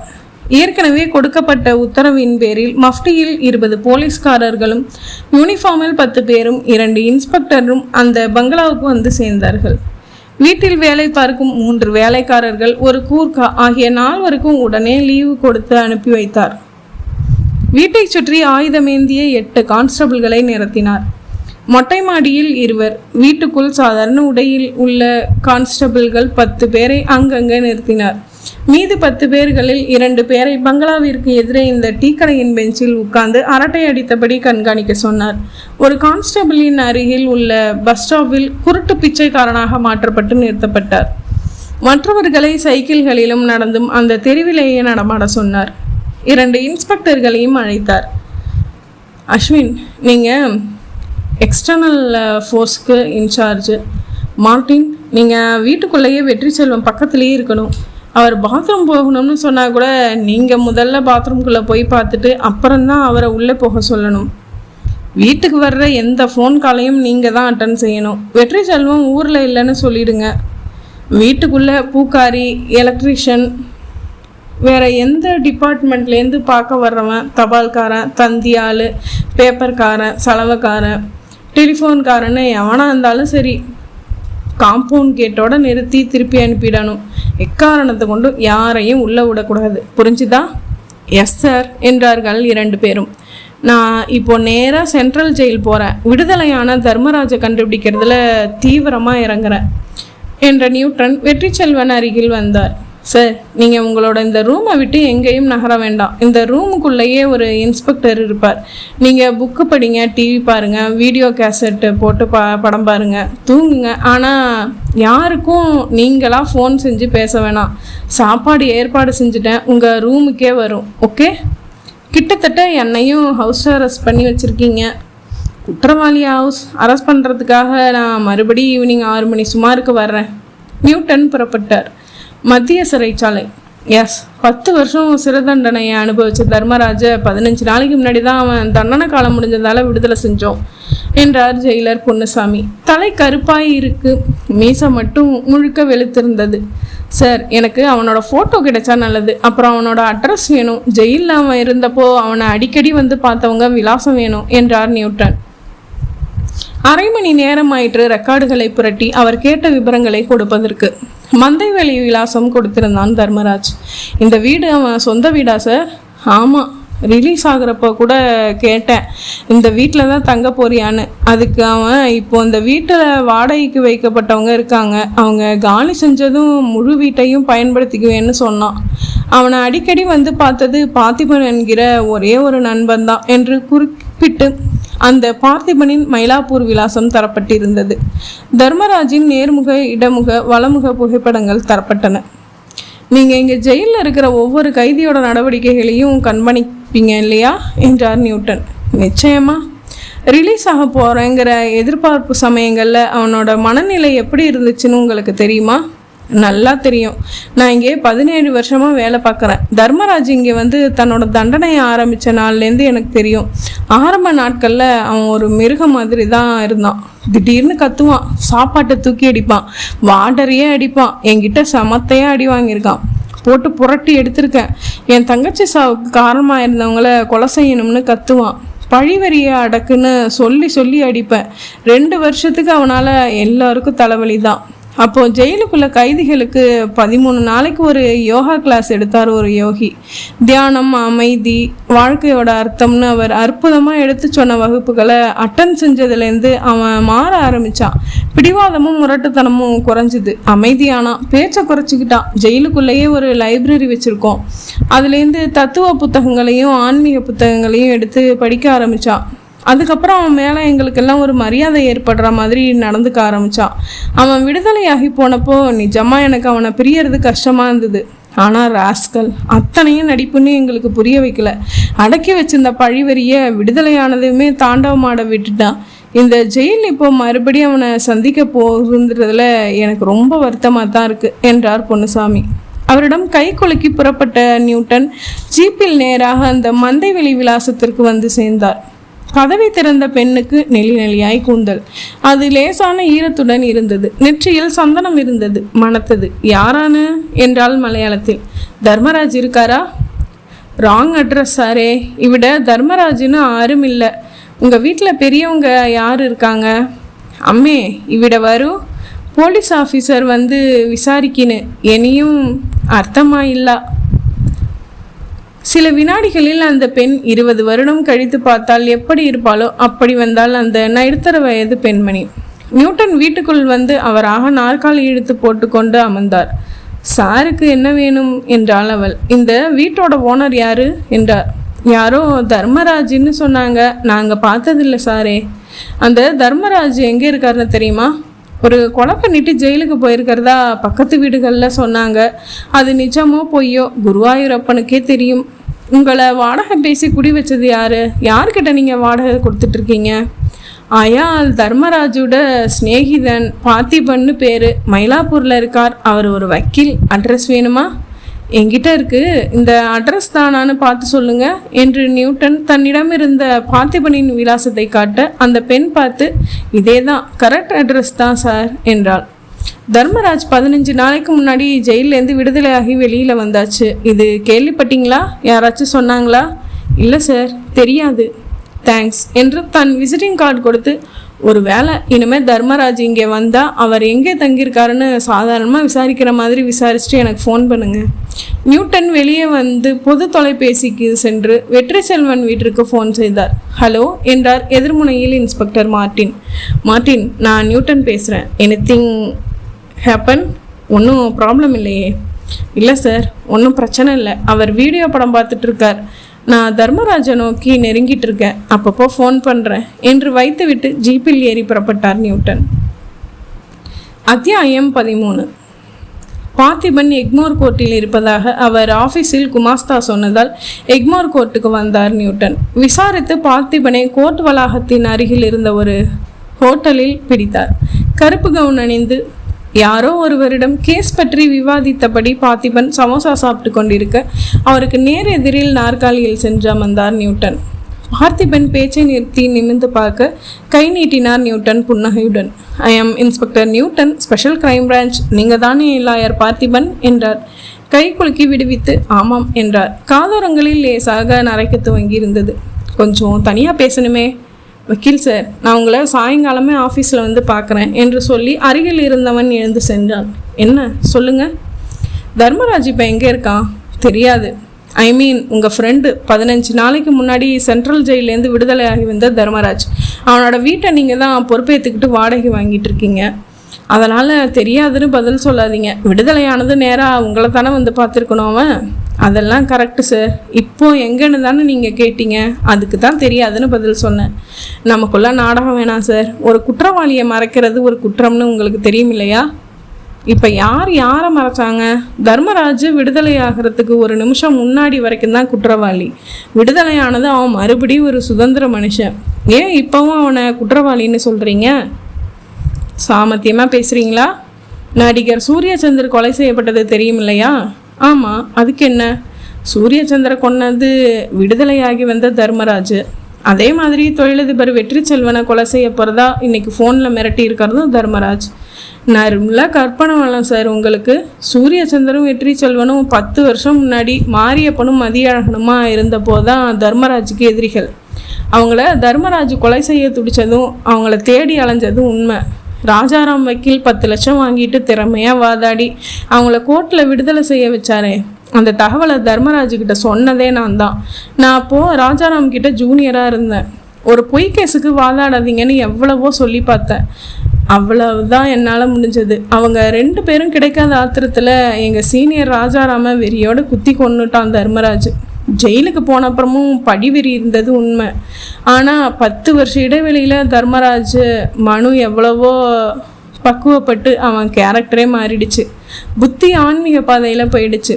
தர்மராஜ் வந்து என் வீட்டை அனாதை இல்லத்துக்கு சேரணும்னு உயில் எழுத சொன்னான். நானும் அவனோட வற்புறுத்தலுக்காக உயில் எழுதி தந்தேன். அதை பதிவு செஞ்சான். வடக்கு பக்கம் ஏதாச்சும் ஒரு சாமியார் மடத்தில் சேர்ந்து ஆன்மீக சேவை செய்ய போகிறேன், நான் எங்கே போகிறேன்னு எனக்கே தெரியாதுன்னு சொல்லிட்டு போயிட்டான். இதுவும் அவனோட பிளானு. நான் திருந்திட்ட மாதிரி உங்ககிட்ட வேஷம் போட்டுட்டு இதே ஊரில் வேற எங்கேயோ ஒளிஞ்சிருக்கிறது தன்னோட பழிவெறியை தணிச்சுக்கிற நடவடிக்கையில் இறங்குறதுக்காக தான். சந்தேகப்படுறதுக்குன்னு பிறப்படுத்தவங்க போலீஸ்காரங்க, தாராளமாக சந்தேகப்படுங்க.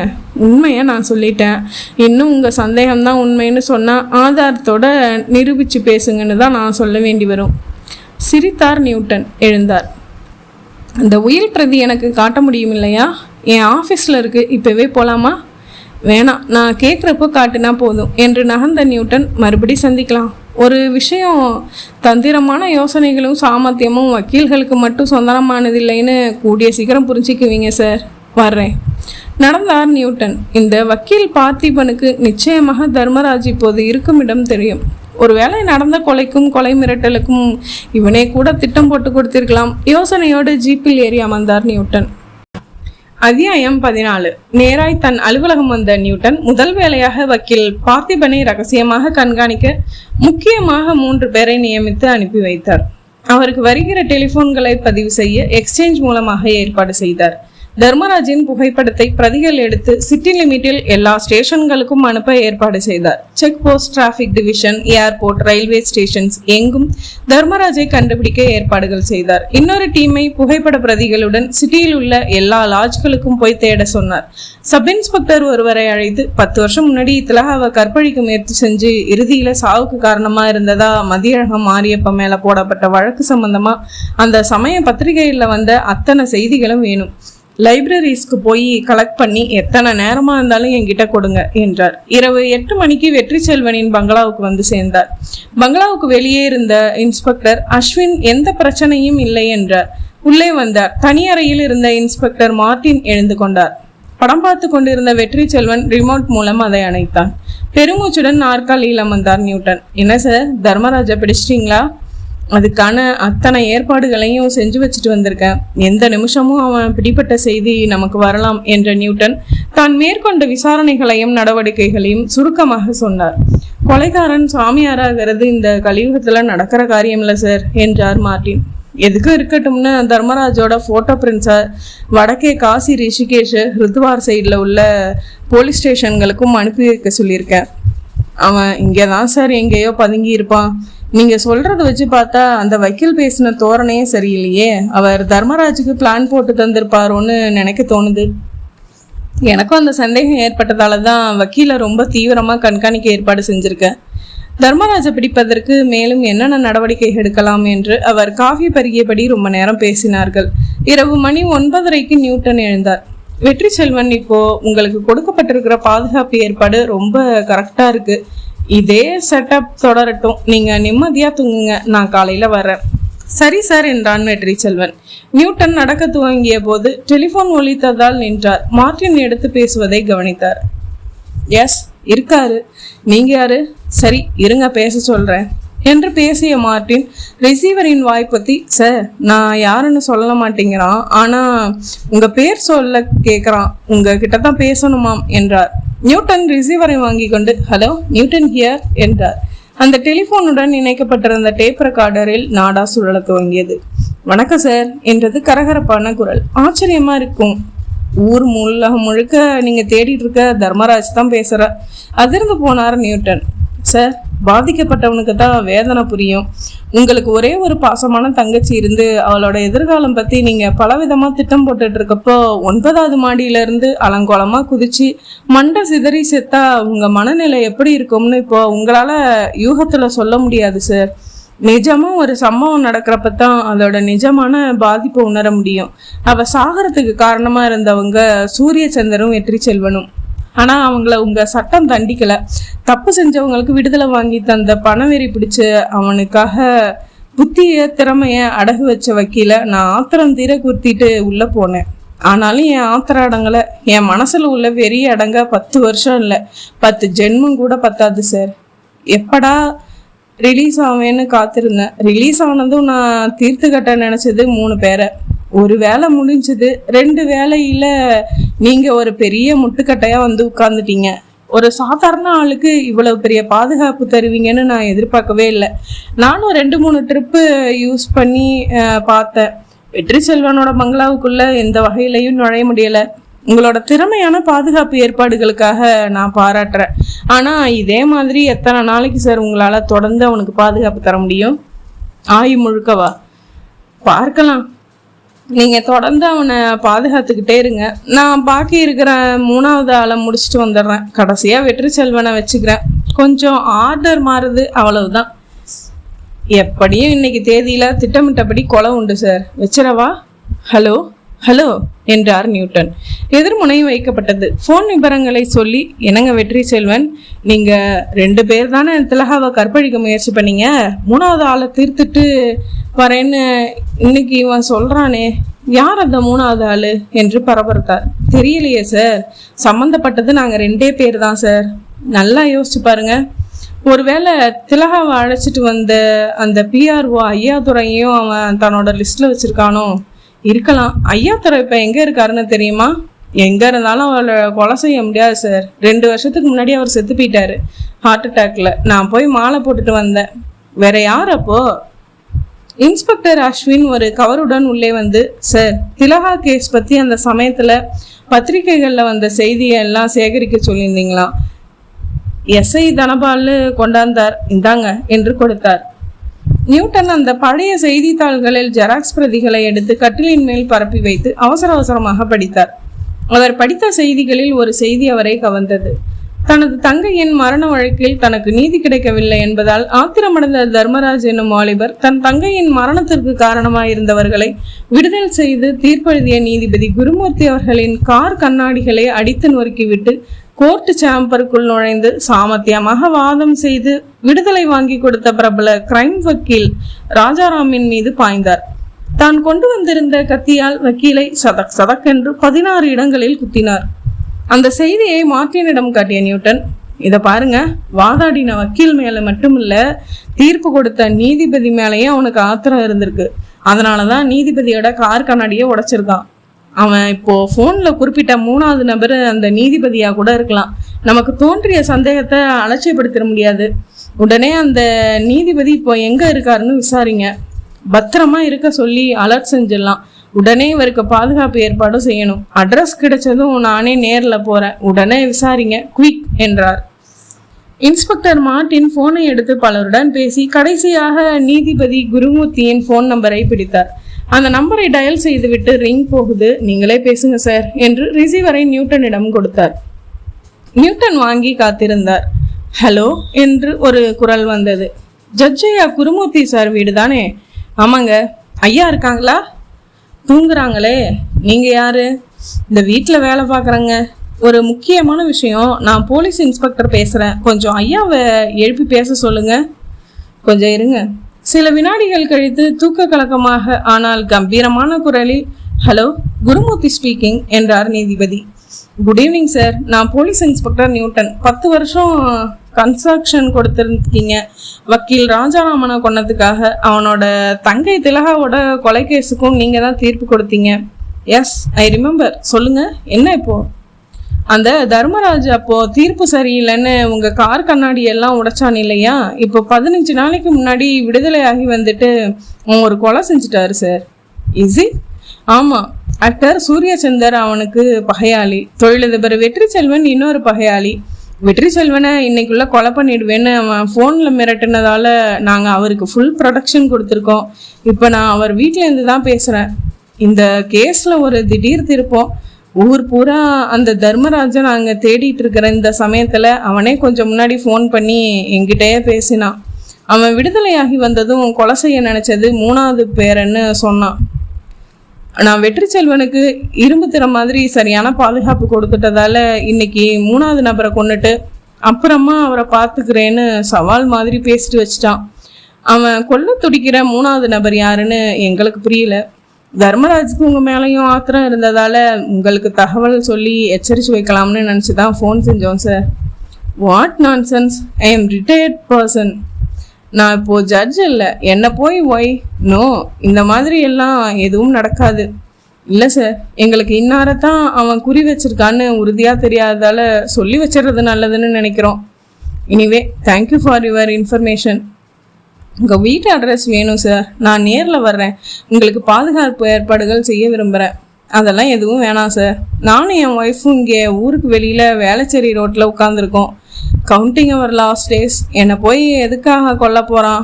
எனக்கு வயசு 65 சார். ஒரு தடவை ஹார்ட் அட்டாக் வந்தாச்சு. எனி மூமெண்ட் மேசிவ் அட்டாக் வரலாம். எனக்கு போய் பாதுகாப்பு ஏற்பாடு அது இதுன்னு செஞ்சு அரசாங்க பணத்தை வேஸ்ட் செய்கிறதோட நான் இருக்கிற ஏரியாவில் ட்ராமா பண்ணி என்னை பஃபூன் ஆக்கி விட்டுடாதீங்க. நீங்கள் சொல்கிற ஆள் என்னை தேடி எல்லாம் வரமாட்டான். Right sir. எதுக்கும் அட்ரஸ் சொல்லுங்களேன். குறிச்சுக்குங்க. சொல்லப்பட்டது, குறிக்கப்பட்டது. வேற என்ன சார்? யாரோ கதவை தட்டுறாங்க. வச்சிடவா? வைக்காதீங்க சார். அது யாருன்னு வேலைக்காரனை விட்டு பார்க்க சொல்லுங்க please. We are curious about it. இருங்க. டே விஸ்வம், கதவை தட்டுறாங்க. யாருன்னு பாரு. காத்திருந்தார் நியூட்டன். ஐயோ என்று வேலைக்காரன் அலறும் சத்தம் கேட்டது. தொடர்ந்து, என்ன ஜட்ஜையா? யாரு? போலீஸ் உங்களுக்கு பத்திரமா இருக்க சொல்லி தகவல் தருதா? ஞாபகம் இல்லையா? நான் தான் தர்மராஜ்.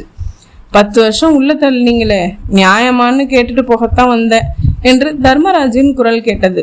தொடர்ந்து, கொடுங்கய்யா, நானே பேசுறேன் என்றதற்கு பின் நேரடியாக தர்மராஜ் பேசினார். யாரு? போலீஸ் தானே? நியூட்டன் பேசுறேன். இந்த பாரு தர்மராஜ், அங்கே நீ எதுவும் செஞ்சிடாத. சொல்றத கேளு. நான் எதுவுமே செய்யலை. ஆனால் பாருங்க, ஜெயிஜயாவுக்கு உடம்பு பூரா வேத்துருச்சு. கை கால் எல்லாம் நடுங்குது. நடுக்கத்தை ஒரேடியாக நிறுத்திட்டு அப்புறம் உங்ககிட்ட பேசுகிறேன்.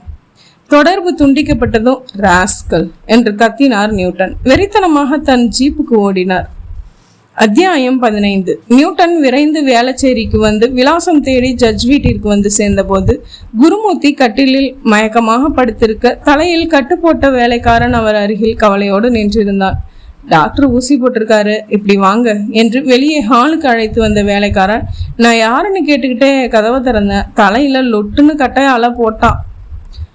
நான் கத்திக்கிட்டு கீழே விழுந்ததும் அவன் ஐயா கிட்ட இருந்து போனை பிடுங்கி பேசினான். அந்த நேரத்துக்குள்ள ஐயா ஒரு காரியம் செஞ்சாரு. நைஸா மேட்ச் டிராயருக்குள்ள கையை விட்டு அவரோட கைத்துப்பாக்கியே எடுத்துட்டாரு. அவன் போனை வச்சுட்டு திரும்பி பார்த்தவன் அரண்டு போயிட்டான். அவரு துப்பாக்கி எடுப்பாருன்னு எதிர்பார்க்கவே இல்லை. மரியாதையா நீயே போலீஸ்க்கு ஃபோன் பண்ணுடான்னு ஐயா மிரட்டினாரு. அவன் திடுத்துப்புன்னு வாசல் பக்கம் ஓடி போயிட்டான். ஆனாலும் இந்த திடீர் சம்பவத்துல பதறி போன ஐயா மயக்கமா வருதுன்னு உட்கார்ந்துட்டாரு. நான் பக்கத்துல இருக்கிற டாக்டர் கிட்ட ஓடுனேன். அவர் வந்து பார்த்துட்டு தூங்கறதுக்கு ஊசி போட்டுட்டு எனக்கு கட்டு போட்டுட்டு போனாரு. பயமா இருக்கு சார். மறுபடியும் அந்த கொலைகார பாவி வந்துருவானோன்னு திடுக்குன்னு நெஞ்சு துடிக்குது என்றான்.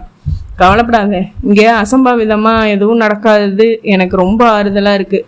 உடனே நான் பாதுகாப்புக்கு ஏற்பாடு பண்றேன். அவன் இங்கேயும் தப்பி ஓட முடியாது, நாளைக்குள்ள பிடிச்சிருவோம். ஆனா ஐயாவோட சம்சாரம் எங்க? அவங்க இறந்துதான் 1 வருஷமாச்சே, அதை பாருங்க என்று சுவரில் மாலை போடப்பட்ட புகைப்படத்தில் இருந்த அம்மையாரை காட்டினான். போன்ல நானும் என் ஒய்ஃபும் இருக்கோம்னு சொன்னாரே. அப்படித்தான் யாருக்கிட்டையும் சொல்லுவாரு. அம்மா இறந்துட்டதா சொல்லவே மாட்டாரு. பொண்டாட்டி மேல ரொம்ப பாசம். அவங்க 9 வருஷம் வாதத்துல அவஸ்தப்பட்டு படுத்த படுக்கையா கடந்து போன வருஷம் செத்து போனாங்க. ஐயாவால தாங்கவே முடியல. விஸ்வம் அறைக்குள் இருந்து குரல் வந்தது. முடிச்சிட்டார் போல இருக்கு, நான் பேசுறேன் என்று நியூட்டன் உள்ளே வந்தார். படுக்கையில் களைப்பாக படுத்திருந்த குருமூர்த்தி அவரை பார்த்ததும் எழ முயன்றார். சார், நீங்க படுத்துங்க, இவர் எல்லா விவரமும் சொன்னாரு, கவலைப்படாதீங்க, மறுபடியும் அவன் வரமாட்டான், உங்களுக்கு முழு பாதுகாப்பு ஏற்பாடு நான் பண்றேன். ஐம் ஆல்ரைட் என்று எழுந்து அமர்ந்து கொண்டவர், நீங்க தானே போன்ல பேசினது? நான் அலட்சியமா பேசிட்டேன். நீங்க சந்தேகப்பட்ட மாதிரி என்னத்தான் குறி வச்சு வந்திருக்கான். இந்த மாதிரி வெறி பிடிச்ச பசங்களுக்கு உருட்டுக்கட்ட கத்தினா தைரியமா மோதுவானுங்க, துப்பாக்கினா பயந்துருவானுங்க. அவன் போனதும் தான் படபடப்பு அதிகமாயிடுச்சு. விஸ்வம் ரொம்ப சின்சியர். அவனை போட்டு மண்டையில் அடிச்சுட்டு போயிட்டான். வீட்டுக்கு போடான்னா கேட்காம என் பக்கத்திலே உட்காந்துருக்கான். He needs rest. ரத்தம் போயிருக்கு. நீங்க அவனை போக சொல்லுங்க இன்ஸ்பெக்டர். விஸ்வம், நீ போப்பா, நான் தான் வந்துட்டேனே. உங்க ஐயாவை பத்திரமா பாத்துக்கிறேன். வீட்டை சுத்தி போலீஸ் நிறுத்திடுவேன். இன்னும் 10 நிமிஷத்துல ஒரு நர்ஸையும் டாக்டரையும் பக்கத்திலே போட்டுடுறேன். என்னதான் கட்டு போட்டுட்டு இருந்தாலும் உனக்கு ரெஸ்ட் வேணும். நீ போ, நான் பாத்துக்கிறேன். விஸ்வம் 2 முறை மறுத்து பிறகு வற்புறுத்தியதும் போனான். இன்ஸ்பெக்டர் நியூட்டன் போன் செய்ய எழுந்தபோது, இன்ஸ்பெக்டர் 1 நிமிஷம் என்றார் குருமூர்த்தி. என்ன சார்? அனாவசியமா என்னால அரசாங்கத்துக்கு செலவு கூடாதுப்பா. அவனை பிடிக்க எத்தனை நாள் ஆகும்? எத்தனை நாளா? முழுக்க வளவிரிச்சு வச்சிருக்கேன். நாளைக்குள்ள பிடிச்சிருவேன். ஒரு நாளைக்காக எதுக்கு ஆர்ப்பாட்டம்? அந்த வெற்றி செல்வனுக்கு நல்ல பாதுகாப்பு ஏற்பாடு பண்ணியிருக்கீங்களா? ஆமாம் சார். இன்னும் அந்த வீட்டிலேயே என்னையும் கொண்டு போய் வச்சுட்டா ஒரே ஏற்பாட்டிலேயே 2 பேருக்கும் பாதுகாப்பு கிடைச்சிட்டு போகுது. எதுக்கு தனித்தனியாக போலீஸ் ஃபோர்ஸையும் காசையும் வேஸ்ட் பண்ணணும்? இந்த வீட்டில் யார் இருக்கா? நான் ஒண்டிக்கட்ட தானே. நீங்கள் சொல்கிறது நியாயம்தான் சார். உங்களுக்கு இப்போது என்னோட வர்றதில்ல எந்த சிரமமும் இல்லைன்னா உங்களை அந்த வீட்டுக்கு அழைச்சிட்டு போகிறேன். நீங்கள் சொல்கிற மாதிரி அது ரொம்ப சேஃப் தான். என்ன நோயாளின்னு நினச்சிங்களா இன்ஸ்பெக்டர்? வயசு தான் 65. I feel young. என்ன, ஒரு ஹார்ட் அட்டாக் வந்து பயமுறுத்திட்டதால பயந்து நடக்க வேண்டியிருக்கு என்று எழுந்து கொண்டவர், ஐ எம் ரெடி என்றார். அந்த வீட்டை பூட்டிக் கொண்டு அவரை ஜீப்பில் ஏற்றி கொண்டு நியூட்டன் வெற்றி செல்வனின் வீட்டிற்கு வந்தார். இன்ஸ்பெக்டர் மார்ட்டினை ஜட்ஜுக்கு அறிமுகப்படுத்தி வைத்துவிட்டு அங்கே நடந்த சம்பவங்களை விளக்கினார் நியூட்டன். உங்க பேரு வெற்றி செல்வன் இல்லையே? If my memory is right, நீங்க மதியழகனோ இல்ல மாரியப்பனோ, கரெக்ட் என்றார் குருமூர்த்தி வெற்றி செல்வனிடம். கரெக்ட் தான் சார், என் பேரு மதியழகன் தான். கேஸ் நடந்த சமயத்துல அப்புறம் கெசட்லயே மாத்திக்கிட்டேன். இன்ஸ்பெக்டர் தர்மராஜ் இவருக்கு ஃபோன் செஞ்சப்போ என்னை இவரை கொல்ல போறதா சொன்னான் என்றார் குருமூர்த்தி. இன்னைக்கு தான் சார் என்றார் நியூட்டன். மணி என்ன இப்போ? நியூட்டன் தன் வாட்சில் மணி பார்த்து 11:59 என்றார். ஸோ இன்னைக்குன்ற கணக்கு முடிய இன்னும் 1 நிமிஷம் இருக்கு, அது போதாதான் என்ன என்று குருமூர்த்தி சட்டென்று தன் இடுப்பில் செருவி வைத்திருந்த ரிவால்வரை எடுத்து ஒரு வினாடியின் பின்னத்தில் வெற்றி செல்வனை இதயம் குறிப்பார்த்து சுட்டுவிட்டார். குறி தவறவில்லை. ரத்தம் சிதறியடிக்க அலறி சாய்ந்து கிடந்தான் வெற்றி செல்வன். அதிர்ந்து போய் நின்றார்கள் இன்ஸ்பெக்டர் நியூட்டனும் மார்ட்டினும். துப்பாக்கி சத்தம் கேட்டு காவலுக்கு இருந்த அத்தனை போலீஸ்காரர்களும் தபதபவென்று ஓடி வர துவங்கினார்கள்.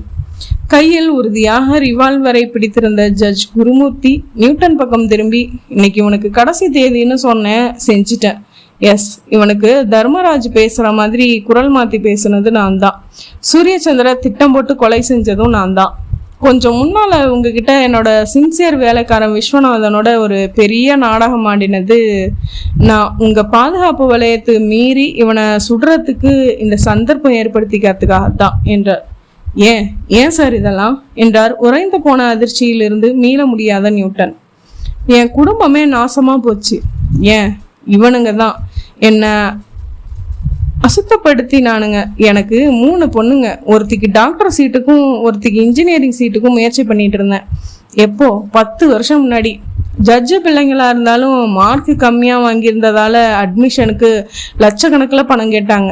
வீட்டில் நான் ஸ்ட்ரிக்டான ஆசாமி, லஞ்சம் வாங்கினதும் இல்லை கொடுத்ததும் இல்லை. வீட்டில் பொண்ணுங்க எப்போ பார்த்தாலும் சீட்டு கிடைக்கலன்னு அழுதுகிட்டு இருந்தாங்க. அப்போ தான் இவனுங்களோட கேஸ் வந்தது. திலகாவை கற்பழிக்க முயற்சி செஞ்சு அவள் சாவுக்கு காரணமாக இருந்ததா ப்ராசிக்யூஷன் கேஸ் போட்டது. ஆதாரங்கள் எல்லாம் இந்த 2 பேருக்கும் எதிராக இருந்தது. 2 பேருக்கும் சுலபமாக 7 வருஷம் கொடுத்திருக்க வேண்டியது.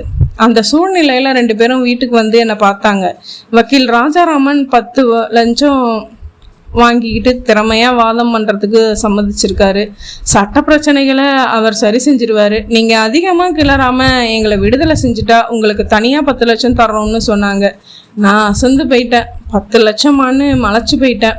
என் வீட்டில் அப்போது பொண்ணுங்க அட்மிஷனுக்காக பண தேவை இருந்ததால் முதல் தடவையாக என் மனசாட்சியை கழட்டி வச்சுட்டு கை நீட்டி 10 லட்சம் லஞ்சம் வாங்கினேன். நீதி தேவதைய மிதிச்சுட்டு தீர்ப்பை மாற்றி எழுதினேன். என்ன ஆச்சு? அடுத்த மாதமே என் பொண்டாட்டிக்கு பெராலிசிஸ் அட்டாக் வந்து படுக்கையில் விழுந்தா. MBBS சீட்டு கிடைச்சும் காலேஜில் நடந்த ராகிங் குடும்பம் தாங்காமல் பெரிய பொண்ணு தற்கொலை பண்ணிக்கிட்டா. அடுத்தவ காலேஜ் டூர் போகிறப்போ ஏரியில் தவறி விழுந்து செத்தா. கடைசி பொண்ணு என் கண்ணு முன்னாடி நர் ரோட்டில் பல்லவம் பஸ் சக்கரத்தில் கூழானா. ஏன் அழகாக இருந்தா என் குடும்பம் சின்ன பின்னமானது? ஏன் நான் வாங்கின லஞ்சம், நான் நீதி தவறினதுக்கான தண்டனை. நீதிபதியாக நான் கொடுக்க தவறின தண்டனையை இவங்களுக்கு கொடுத்தே ஆகணும்னு எனக்குள்ள ஒரு நெருப்பு. அப்போ தான் நீதி தேவதைக்கு கொஞ்சமாச்சும் என் நேர்மையை காட்டினதா இருக்கும்னு நினச்சேன். லஞ்சம் வாங்கின என் குடும்பம் நாசமாக போச்சு. திலகா செத்தா. திலகா அண்ணன் ஜெயிலுக்கு போனான் 10 வருஷம் தண்டனையில். ஆனால் இதுக்கெல்லாம் காரணமாக இருந்தவங்களில் ஒருத்தன் பெரிய சினிமா ஸ்டாரு, ஒருத்தன் பெரிய தொழிலதிபர். என்ன என் நியாயம் இது? லஞ்சம் கொடுத்தவனுக்கு, ஒரு கன்னி பெண்ணோட சாவுக்கு காரணமாக இருந்தவனுக்கு, நீதியை விலக்கி வாங்கினவனுக்கு தண்டனை கிடையாதா? நான் நொந்து போயிட்டேன். என் கோபம் எல்லாம் பொங்கும், அடங்கும், தீவிரம் காட்டாது. அப்பதான் வக்கீல் பார்த்திபன் என்னை பார்க்க வந்தார். அவர் அடிக்கடி என்னை வந்து பார்த்துட்டு போவார். ஜெயிலேருந்து ரிலீஸ் ஆகி வந்த தர்மராஜ் தன் வீட்டை அனாதை இல்லத்துக்கு உயில் எழுதி வச்சுட்டு சாமியாரா போறேன்னு சொல்லி வடக்க போயிட்டான்னு அவர் சொன்னதை கேட்டு அதிர்ச்சியான. விடுதலை ஆகி வந்த தர்மராஜுக்கு பழிவெறி இருக்கும். அவன் இவனுங்களை பழி வாங்குவான்னு நான் நினச்சிட்டு இருந்தேன். ஆனால் அவன் சாமியாராகிறேன்னு போயிட்டதால என் கோபம் அதிகமாயிடுச்சு. நானே களத்தில் இறங்கிட்டேன். தர்மராஜ் பிளேயரில் பிளான் செஞ்சு 2 பேரையும் தீர்த்துட்டேன். இப்போதான் நீதி தேவதையை என்னால் தலை நிமிந்து பார்க்க முடியுது. நான் கொலகாரம் பட்ட சுமக்க போகிறதுக்காக கவலைப்படலை. வாழ்க்கையில் எல்லாம் இழந்துட்டேன். மிச்சம் இருந்தது கௌரவம் மட்டும்தான். அதுவும் போயிட்டு போகுது. எல்லா பத்திரிகையிலையும் இந்த கேஸை பற்றி விபரமாக எழுத சொல்லுங்கள். லஞ்சம் வாங்குறதுக்கு முன்னாடி அட்லீஸ்ட் 1 செகண்ட் யோசிக்க மாட்டானா? அது போதும் என்று சிரித்த நீதிபதி, கமான் அரஸ்மி என்றார். முற்றும். இதுவரைக்கும் கதையை பொறுமையாக கேட்ட எல்லாருக்குமே ரொம்ப நன்றி.